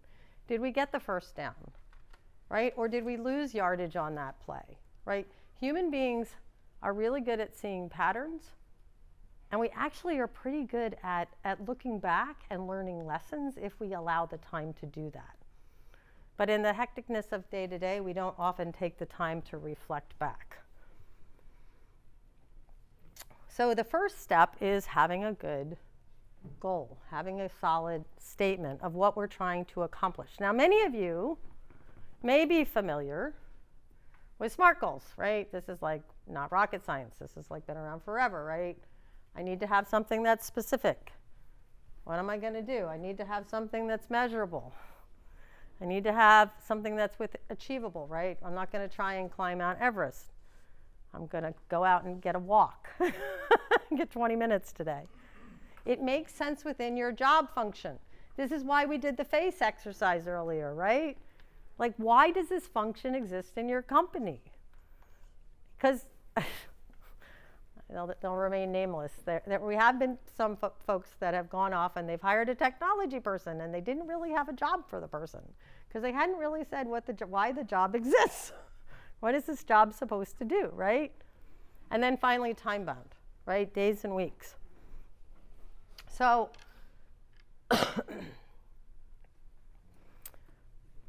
one of the things that we found is it sort of helps to break it down when you're doing goal setting. So there's 3 key areas. The first is, what kind of result are we trying to get? Right? Well, you might be trying to get the result of predictable flow of recurring revenue and X number of repeat customers if you're in the sales position.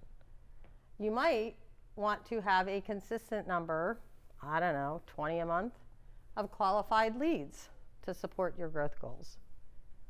You might want to have 80% A players in critical roles and 90% retention. Again, start with the end in mind. Where do I want to go? What is the goal? What do I want to do? What do I want to accomplish in the people area, in the strategy area? I want to go talk to 20 customers in the second quarter. That's it. I want to reach out and talk to 20 customers, right?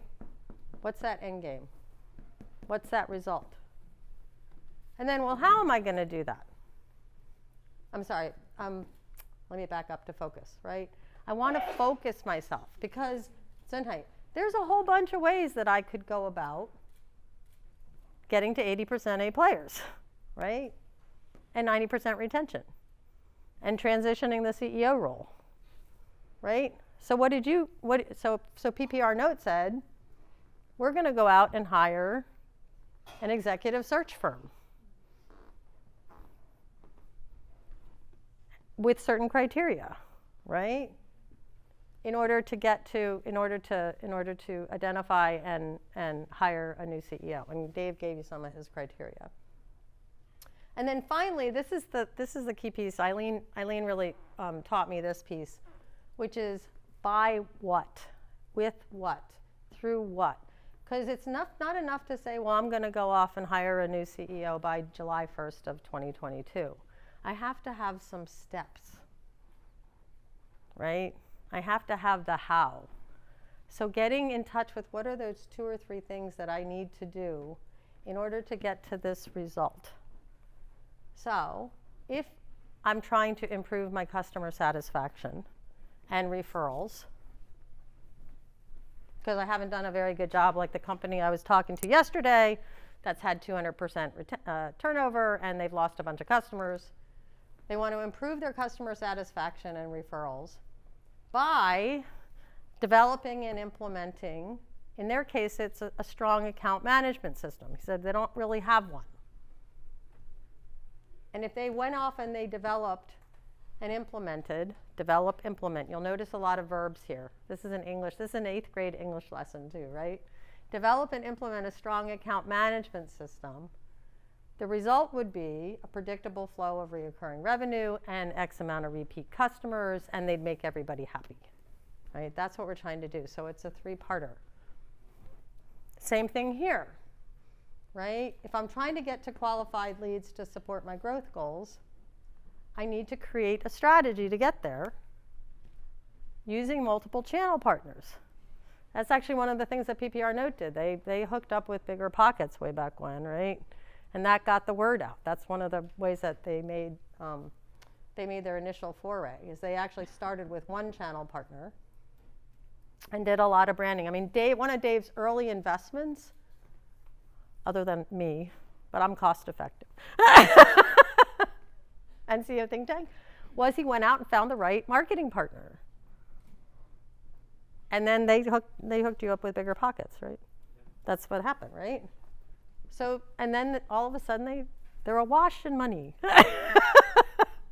And then finally, for those of you who have a people issue, I want to develop and implement a talent management and development process. And in our case, using Gallup best practices, top grading, that will result in 80%. Now, how long do you think, I have annual priority up here. How long do you think some of these might take? Realistically, with everything else on your plate. I'm looking at Joseph. It could be 18 months, right?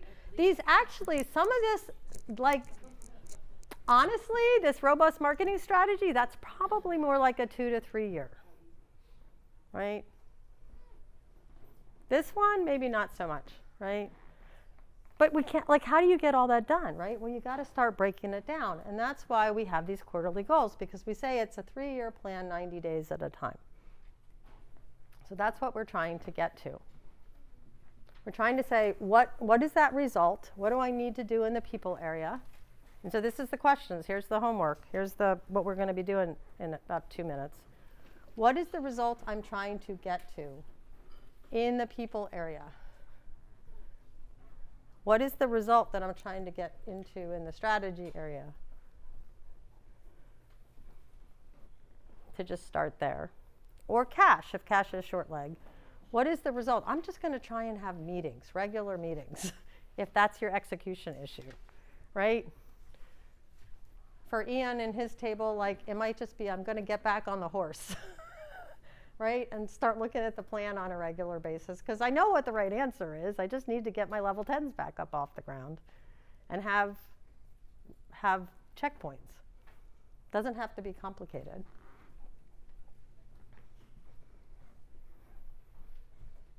Is there another one that I missed? I think that those were the key, right? People, strategy, execution.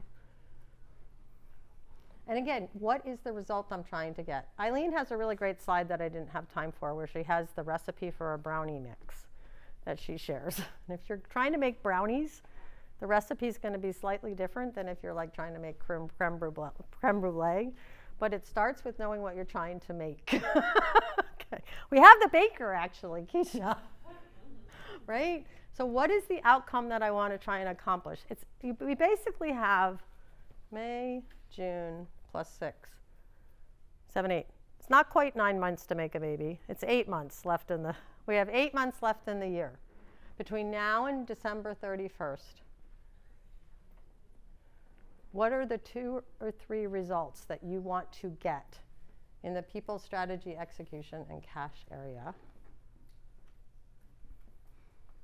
And how might you go about getting there based on what we just talked about?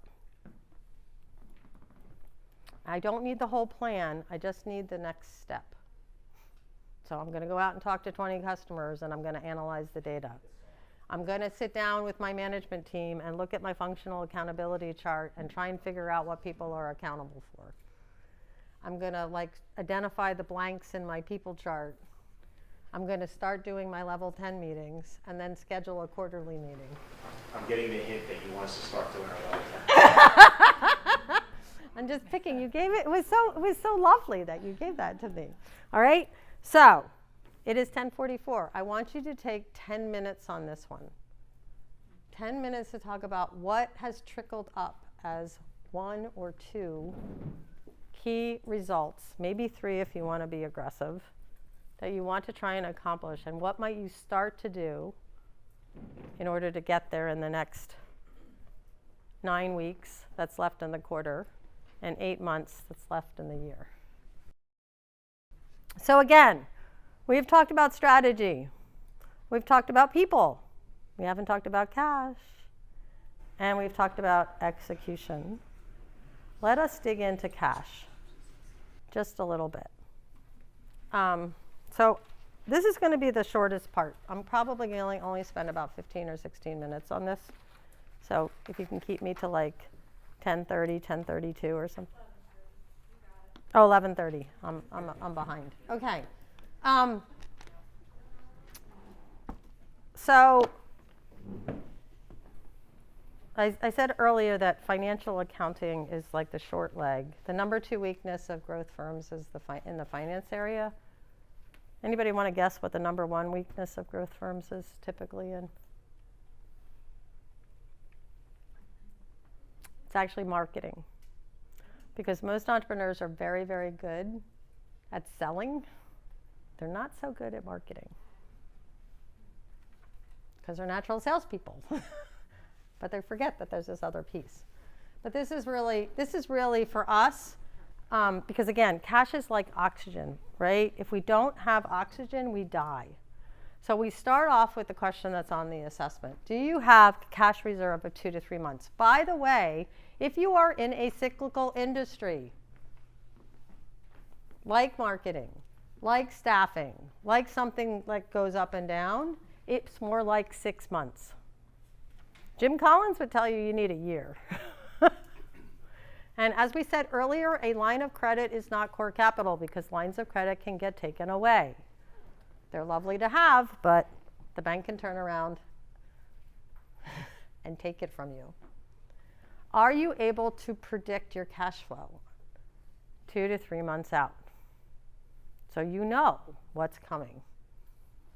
You understand your business well enough. And again, getting back to, are you in a cyclical industry? And therefore, you're going to have a little bit of extra cushion, or you're going to have to do what PPR Note did, which is they diversified. And Dave has been like the king of diversification from the beginning. Because what happens in your industry, right? Because initially they were looking at seconds, right? Second mortgages, because that was the issue. But then the seconds went away. Strongly tied to the economy. Strongly tied to the economy, which is why they're also a little bit worried, right? So these are some of the things to think about. And in your Scaling Up book, there are 7 different cash tools that Scaling Up talks about. The first is your cash conversion cycle, which is really taking a look at how long it takes from when you put money out to do marketing or to do sales or to pay a person to when that money comes back into your pocket. And there's an exercise that you can do if, like, trying to speed up your cash conversion cycle, you could do that exercise. There's another exercise around labor efficiency ratios and Mr. Crabtree's stuff. Again, you can listen to the webinar, you can get some information there. The biggest cost in most businesses that aren't in the manufacturing sector is what? What's the biggest cost for most businesses, particularly if you're servicey? People, labor. And we do not do a good job of tracking labor. And so Crabtree came up with a model where you use labor efficiency ratios and you separate it out. And you're very, very deliberate about how you're capturing direct labor versus the support labor. So if that's something that you're trying to do, I'd highly recommend you check him out. For our purposes today, I wanted to, and I said at the beginning I was going to make you an offer. So here's your offer, is something called the Power of One. So one of the things I've really appreciated about Vern is that I have been exposed to so many guest thought leaders and so many tools and so many resources. I cannot imagine what my life would have been like over the last 15 years without having Scaling Up in my life. And one of those people, even when I don't like the medicine I'm being given, and I say that because I hate finance. I absolutely, this is my short leg. I actually, just because I wasn't sure if I was going to be able to do this, I actually printed out. You'll see. I've been just talking off the cuff. Here's all my cash notes. Dave knows. He and I have had many lunches over this one, right? But Alan Mills came along, and he's Australian. And so as you look at the cash tool that's in your handouts, you will notice that there's some funky British terms. So it says things like, it's this one, right, this green one. It says things like stock days. Anybody want to know what stock days? It's inventory, but it's only if you're in the United Kingdom or Australia or New Zealand or Canada maybe, right? Anybody want to know what debtors days is? Receivables. And what about the other one at the bottom? Right? Creditors days. Payables, right? So that's the little translation. And Alan came up with this amazing tool called the Power of One. And he has an instrument called Cash Flow Story that we have access to. And so you can take the last 3 to 4 years of your fiscals, your financials, not just your P&L, your balance sheet numbers, right? The dirty little secret that nobody, how many people look at their P&L once a day? You are amazing. You know I do. I know you do. I love Marcia. All right, how many of you look at your P&L once a week? Oh, there we go. There we go. How many of you are looking at your P&L once a month? How many of you are looking at your P&L less than that? The rest of you, right? How many of you are looking at your balance sheet once a day? You're looking at the cash number. Yeah, okay, good. How many once a week are you looking at your balance sheet? Thank you. Once a month? Once a quarter? Never. Yeah, I know. Yeah, yeah, well, that's helpful, right. Yeah, it's all important. The issue is that both of these are important. And so if we can get 3 to 4 years worth of your P&L and balance sheet data, we can put it into this format that you're seeing here, and we can tell you which of the 7 levers is your lever, or 2 levers maybe, if you really want to try and improve your cash flow. Because what we know about cash is that there are 7 levers that you can push on if you want to improve. But the problem is you can't push on them independently. Because if you if you increase your price, which generates theoretically more cash, right? What else happens? You increase your price, what could happen? You could lose the volume, right? Because people won't pay, right? So there's this back and forth thing. If I increase my volume, what could suffer? Profitability, maybe. Capacity, right? There's these like little hidden costs. Cost of goods. If I decrease my cost of goods, because that's another way to increase. If I decrease my cost of goods, who's in manufacturing? Do we have any manufacturers in the room? What happens when you decrease your cost of goods sometimes? You get poor quality, right? I remember that from my Procter & Gamble days. We could tell when we switched vendors because they wanted a cheaper vendor. As soon as you put that poly on the machine, it like blew up. Just annoyed the crap out of us. Damn people in Cincinnati. AR. What happens when you start clamping down on AR and try and receive sooner? Pardon? You could lose customers again, right? Or you might be working with Amazon and you can't, right? Yeah. There's that, right? Or Walmart or somebody like that, right? So each of these levers, right? We can increase price, we can increase volume, we can decrease our cost of goods, we can decrease our accounts receivable, get the money in faster, we can increase our accounts payable, right? And extend out. What happened to inventory in the last couple months? You guys have been investing, right? It's been blowing up. Oh, it just drives me freaking crazy, right? It's horrible. We have major inventory supply chain problems going on right now. And Shanghai is still locked down. And then overhead, just basic SG&A, right? If we can reduce that. So these are your 7 levers. And as I said, they show up on your P&L as well as your balance sheet. And trying to get a handle on what that lever will do can be a little bit complicated. And that's why we use cash flow story, because you can have a conversation if you've got the right financial assistance. So I don't know if this is something that Chrysler Miller can help you with, right? Where they can actually help look at stuff and say, well, if we do, right, these are the things that you can do, right? However, my offer to you is that if you want, you have to let me know today. We could run a cash flow story analysis for you sometime over the next month or 2.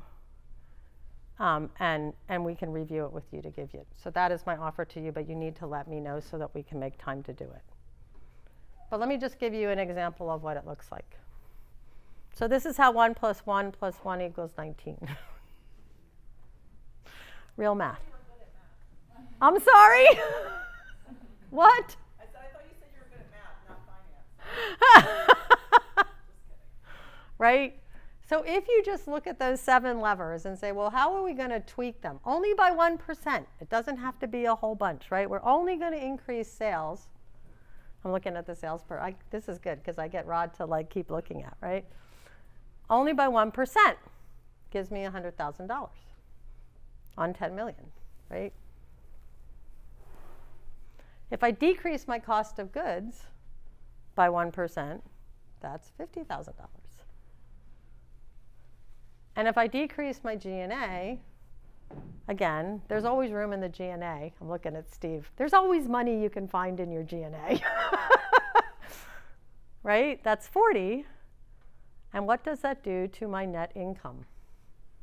So I just found $190,000. What is that by month? 15? Is it 15 a month? Over a 12-month period? It's about, right? About 15. So there's 15K just by doing that. And that is the power of 1.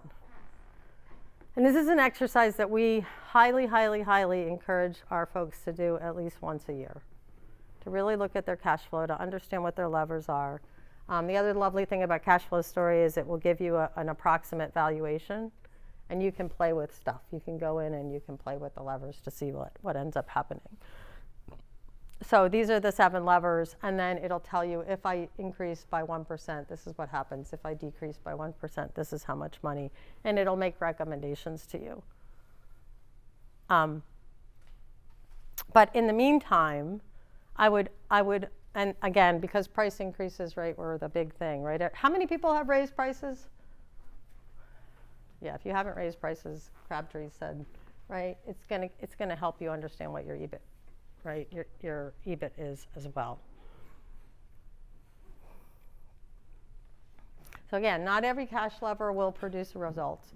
You can work with people like Kreischer Miller who can help you like sort of dig into this. And then my offer to you is that if you want us to run a cash flow story for you, we will do that, but you need to let me know today. Give me your card, sign up on the evaluation, all that type of stuff. So let me just do a quick takeaway to make sure I was clear, since this is my short leg. What's one takeaway that you've heard about cash? Cash being like oxygen. You definitely need that. I mean, it's important. You need to have more on hand. You need to have, right? It gives you oxygen. It gives you the ability to pivot, right? The reason you want to have cash is it gives you the ability to pivot and make different decisions. And when you're hit with black swan events, it gives you a little bit more runway. I mean, the interesting thing about this last COVID thing is because PPP kicked in, and most people were able to access PPP, it sort of, I said it sort of pulled the veil across, and so people thought that they were okay because they got this government check. But the reality was their businesses actually weren't really that solid. And there would have been a heck of a lot more companies that would have gone out of business if the government hadn't infused that money. What other? Pardon? That was the whole point of it. Yeah, no, right, exactly, right. Unprecedented times, right? Yep. Yeah, and I'm not going to argue with it. And at the same time, I think it caused some people, like, because I've lived through 3 recessions now. I remember the last one with 08-09. People were much more coming out of 08-09 with a much better understanding of, crap, I got to do something different. Not everybody's coming out of this one thinking I got to do something different. Completely different from 08, 09. Yeah. What about you guys? What's your takeaway? Knowing which lever to pull. Pardon? Knowing which, like the importance. Which lever to pull? The right lever. Yeah, and who do you work with from a financial standpoint? Myself. And Yeah, having the right if you have nobody, like, have the right financial partner. I cannot tell you, like, I'm happy to introduce you to people, you've got people in this room, have the right financial partner. That is a critical seat. And not someone who's just looking to save you money on your taxes. I'm not talking about tax management. I'm talking about financial management. Right? That's what we need. Takeaways? Just, like you said, it's a reminder of the relationships of how, how influencing different levers influence different things. Especially to the relationship between the P&L and the balance sheet. Yeah. Really understanding that is critical. Yeah. Well, Especially for your management team too. Yes. Actually have control over. Yeah. Well, and just even educating your management team on how to read a balance sheet. I mean, I think the biggest travesty in business, one of the reasons I'm how many people are like Jack Stack, Great Game of Business fans? Yeah, I adore Jack Stack. Like, he was an early idol of mine, because he took this like bankrupt manufacturing facility and turned it around into like a, what is he now, $3 billion company. It's crazy. And just educating people on your if you were to only do one thing in the finance area, like other than like maybe taking me up on my offer of doing the 7 levers, educate your people on finance. Teach them how to read a balance sheet. Teach them about P&Ls. Not only will it help make them better employees, but it will make them better human beings, and they'll be able to take care of their families better, right? So it's too many people don't know how to read these things, and they get scared by the numbers. So if that's like your one thing, just do that one thing. What about you guys in the back? What's the takeaway here on cash?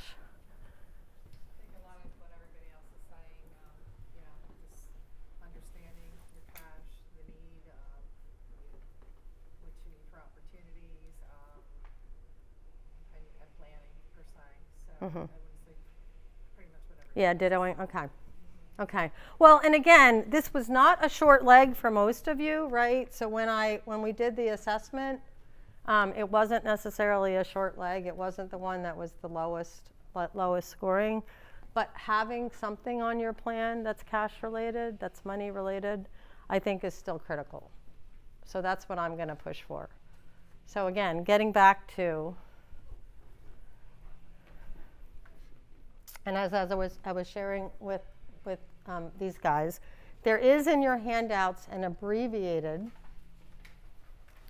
one-page plan. So there's like a more scary one-page strategic plan that is in chapter 7 of Scaling Up, and there's an abbreviated. We call this, at CEO Think Tank, we call this the Marshall Plan, because Carla designated it that way because one of our members says, I'm just going to keep it simple. And so the lovely thing about the vision summary is it allows you to put some of your strategy elements in, like what are your core values, what's your core purpose, which we haven't talked about, and that brand promise. It allows you to put those key priorities that we were just working on.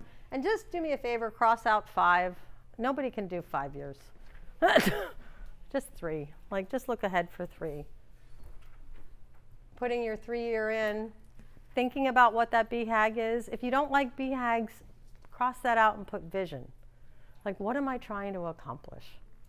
Right? Where am I trying to, where do I want to be? And it can't be revenue oriented. It's about lives impacted, right? It's about people served, because people can't get excited about revenue. That is not going to give people meaning. It's about making an impact. And then you'll notice at the bottom of this little one-page plan, what is at the bottom? Right there. What does it say? Critical people. Yeah, but what does that say? My name. Your name. So that's your plan. Right? So you can have everybody in the organization will have one of these, or everybody on your management team will have one of these, and you can put them on their cubicle or put them up on their computer. However you want to make sure that everybody knows what everybody else is doing. That could be one of your homework items coming away from this. It's just filling out the Marshall Plan. Yes, ma'am. To the lowest level, or just management team? Like how far do you think it's important for everybody? Yeah. Ultimately, yes. But you want to start with yourself first, right? So as the management team goes, so goes the rest of the organization, right? Experiment on yourself first, right? I mean, we always say that the executive team needs to be the focus for the first 6 months. Until, practice. And you can have people hold you accountable. You can say, oh, by the way, we're working on this. We want to be fully transparent. We'll answer your questions. If you see us not doing these things, tell us. All that type of stuff. It's a good question, Karen. So let's just do a little bit of a recap. I think that's it, right? So I think we've talked a little bit about the 4 critical decisions. We talked way back when about the barriers to growth. Did I leave that there with you? Yes. As I mentioned to a couple of people, in your resources, right, the last couple of pages of this handout are some resources for you. You can check them out. Right here, there's this resources page. On the second page, you'll notice it says other resources, and there's a link to the 7 stages of growth, which I've been sharing with some of you in my lovely hard copy, where you can actually find, this is a crystal ball. So if you're struggling with setting priorities based on your stage of growth, you can actually look this up, and it will maybe help you to focus a little bit more so that you can address these barriers. Does anybody remember? Quick pop quiz.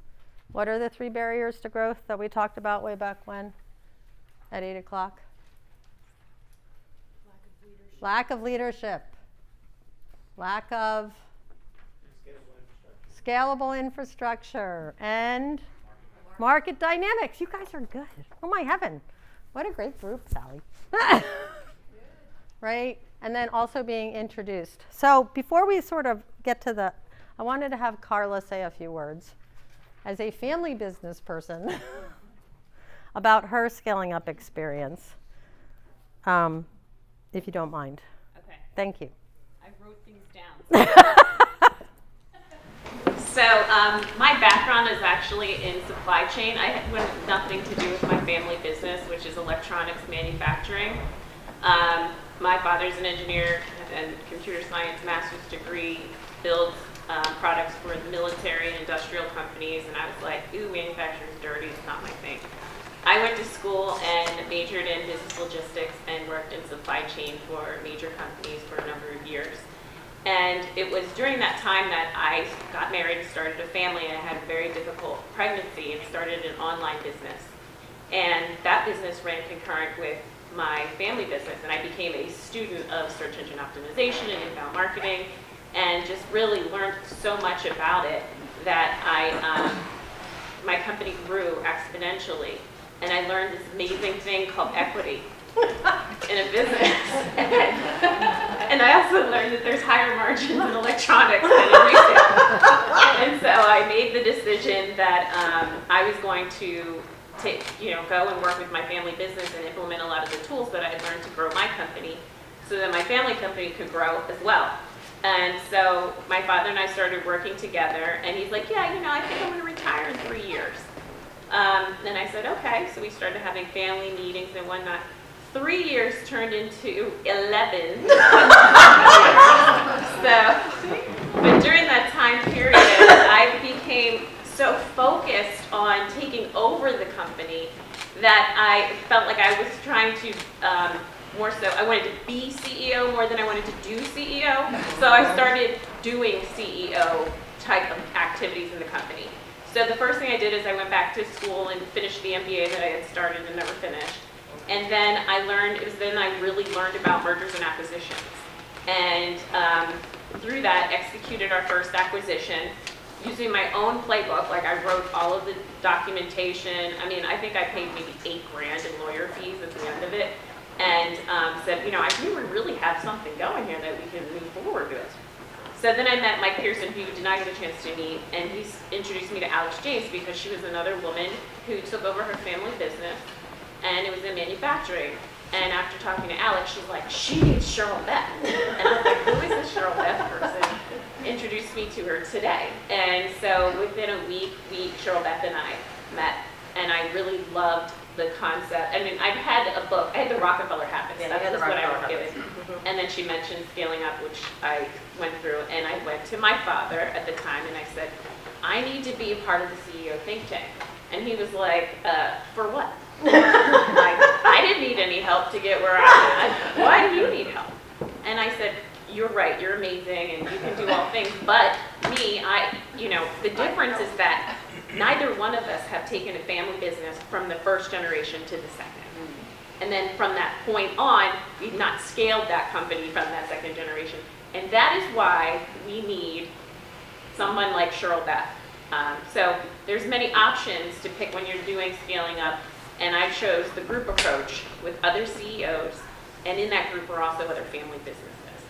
And Second gen, we have a lot of second gen. And in that process, I didn't feel crazy anymore, which I think when you're with your family sometimes in business and you have conversations and they carry on from like family to business to family, and you start to feel a little crazy, and it made, and I don't have friends that have family businesses. Although if they do, they don't have siblings. And so it becomes this whole different thing. I didn't feel alienated anymore. And I used the group to bounce my ideas off of, and it was actually fun to leave the office for a half a day once a month and go through and talk to other people, and again, not feel crazy, because a lot of times you're doing this all by yourself.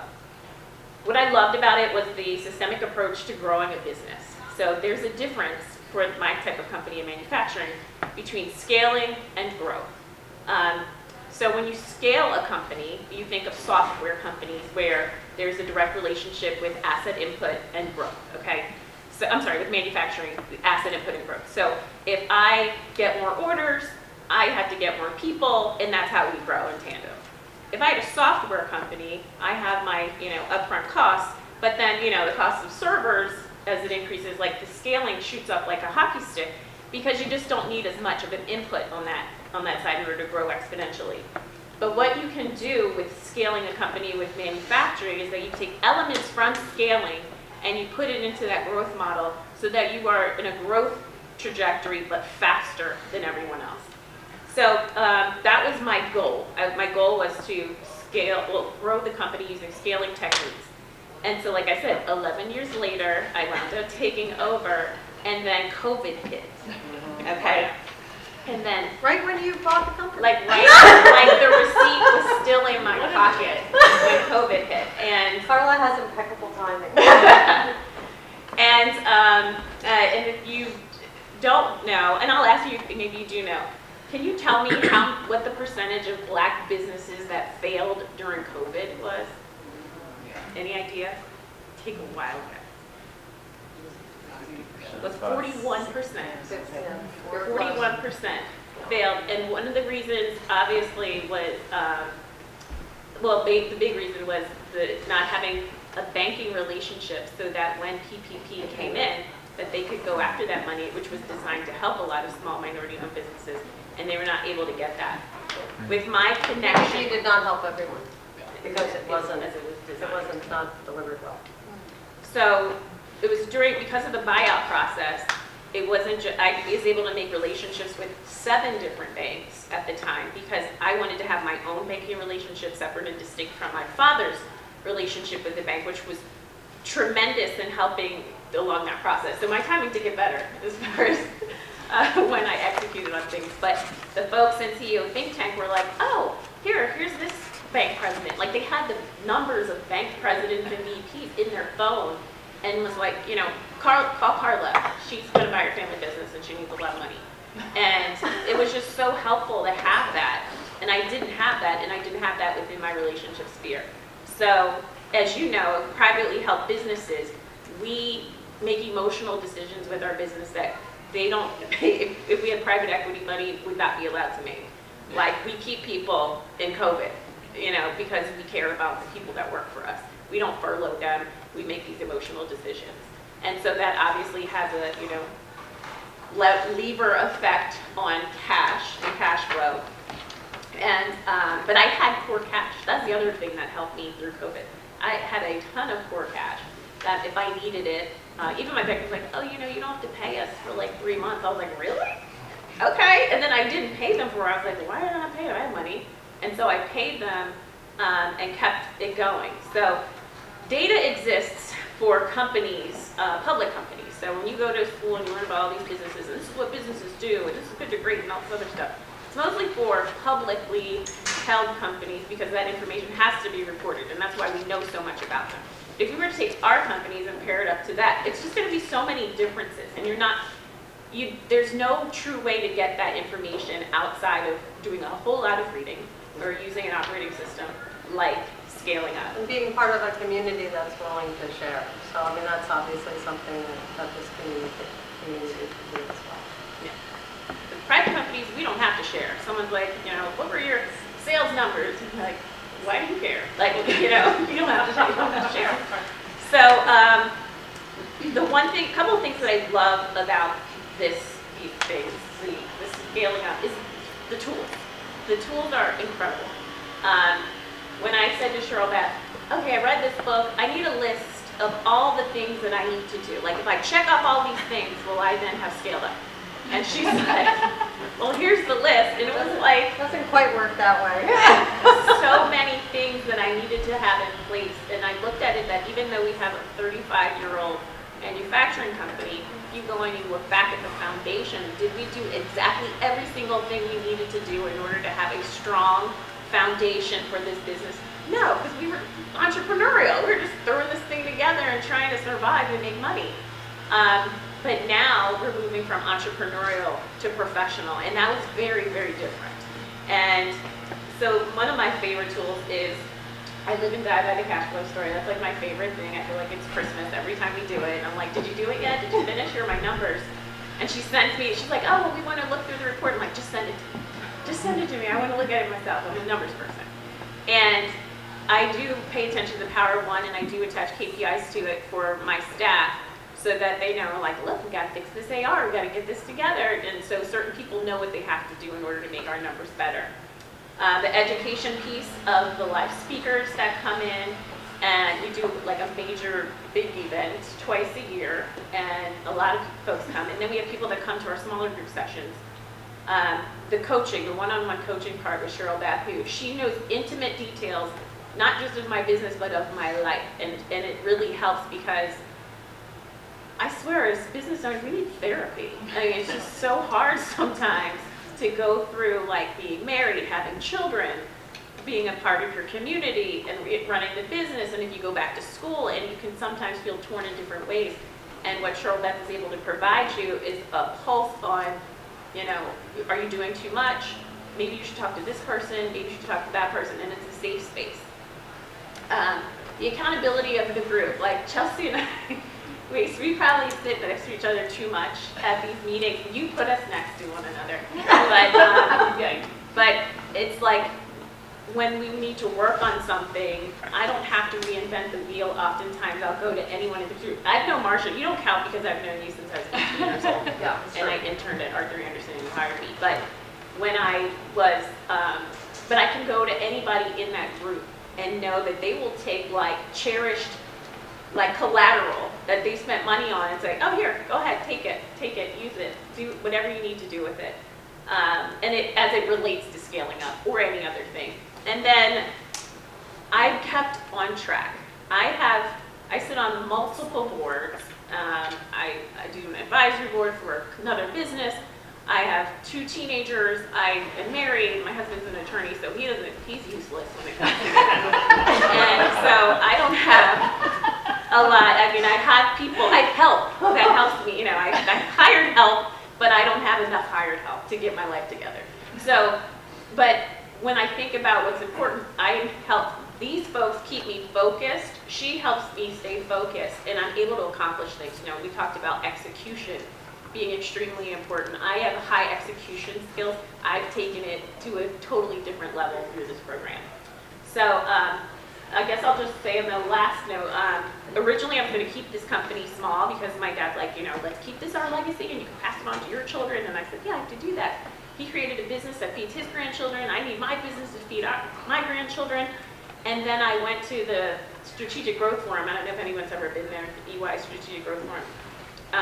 in Palm Desert in November, and I spoke to their family business office, and they were like, yeah, your family's gonna rip your company apart. Best thing to do is you need $50 million, and you need to create a family office, and that's gonna give you the legacy that you're talking about. And I was like, I guess I had to make $50 million. I said to Cheryl Beth, change the plan. Let's scrap that one-page strategic plan. We're going for $100 million. And so, in that, I also met some amazing strategic partners, and that's like the fluidity of scaling up. But you can say, look, I had an epiphany, and this is what I'm going to do with my company now. This is where we're going. And her job is not to say, oh no, you said legacy company. I go, oh no, she doesn't do that. She goes, okay, let's go, let's do it. And we revamped the plan and are headed in that direction. And Created an advisory board. This woman created an advisory board in 4 weeks. It was pretty amazing. Well, when I was at the SGF, I met Phyllis Newhouse. If you've not heard of her, please look her up. She's the first black woman to take a company public via SPAC last year. And she is tremendous. She's in cybersecurity. She worked for Colin Powell. She's amazing. And she says, you know, Carla, you remind me of myself. Here's what you need to do. And she pulls out a pen, she takes my book, and she's like, you need a board, you need these people, and then you need this. And she's like, and my friend Viola Davis said this, and blah, blah, blah. And then, you know, when Serena Williams and I get together. And she's just so connected. And she's like, I'm going to introduce you to this person and that person, but the first thing you need to do is create an advisory board. So when are you going to have that done, dear? And I was like, you know, by June. She's like, I'll give you 90 days. So I took the roles that she gave me and I put together this advisory board, and in 90 days, well, within that 90-day period had it, and within Q1 had my first advisory board meeting. And I had, like, I mean, Cheryl Beth, you have to admit, that board is insane. Like, really amazing people. Get people to help you. Yes. And so now I just feel like I'm on this different trajectory. I have the tools that I need, and I'm not trying to just figure out, like, you know, we're going 100 million. Like, you know, that sounds crazy, but like they say, if your dreams don't scare you, they're not big enough. Yeah, thank you. Thank you very much for sharing. Yay. Thank you, dear. So here's my challenge to you all. I don't care if you take what we've learned today and do one thing.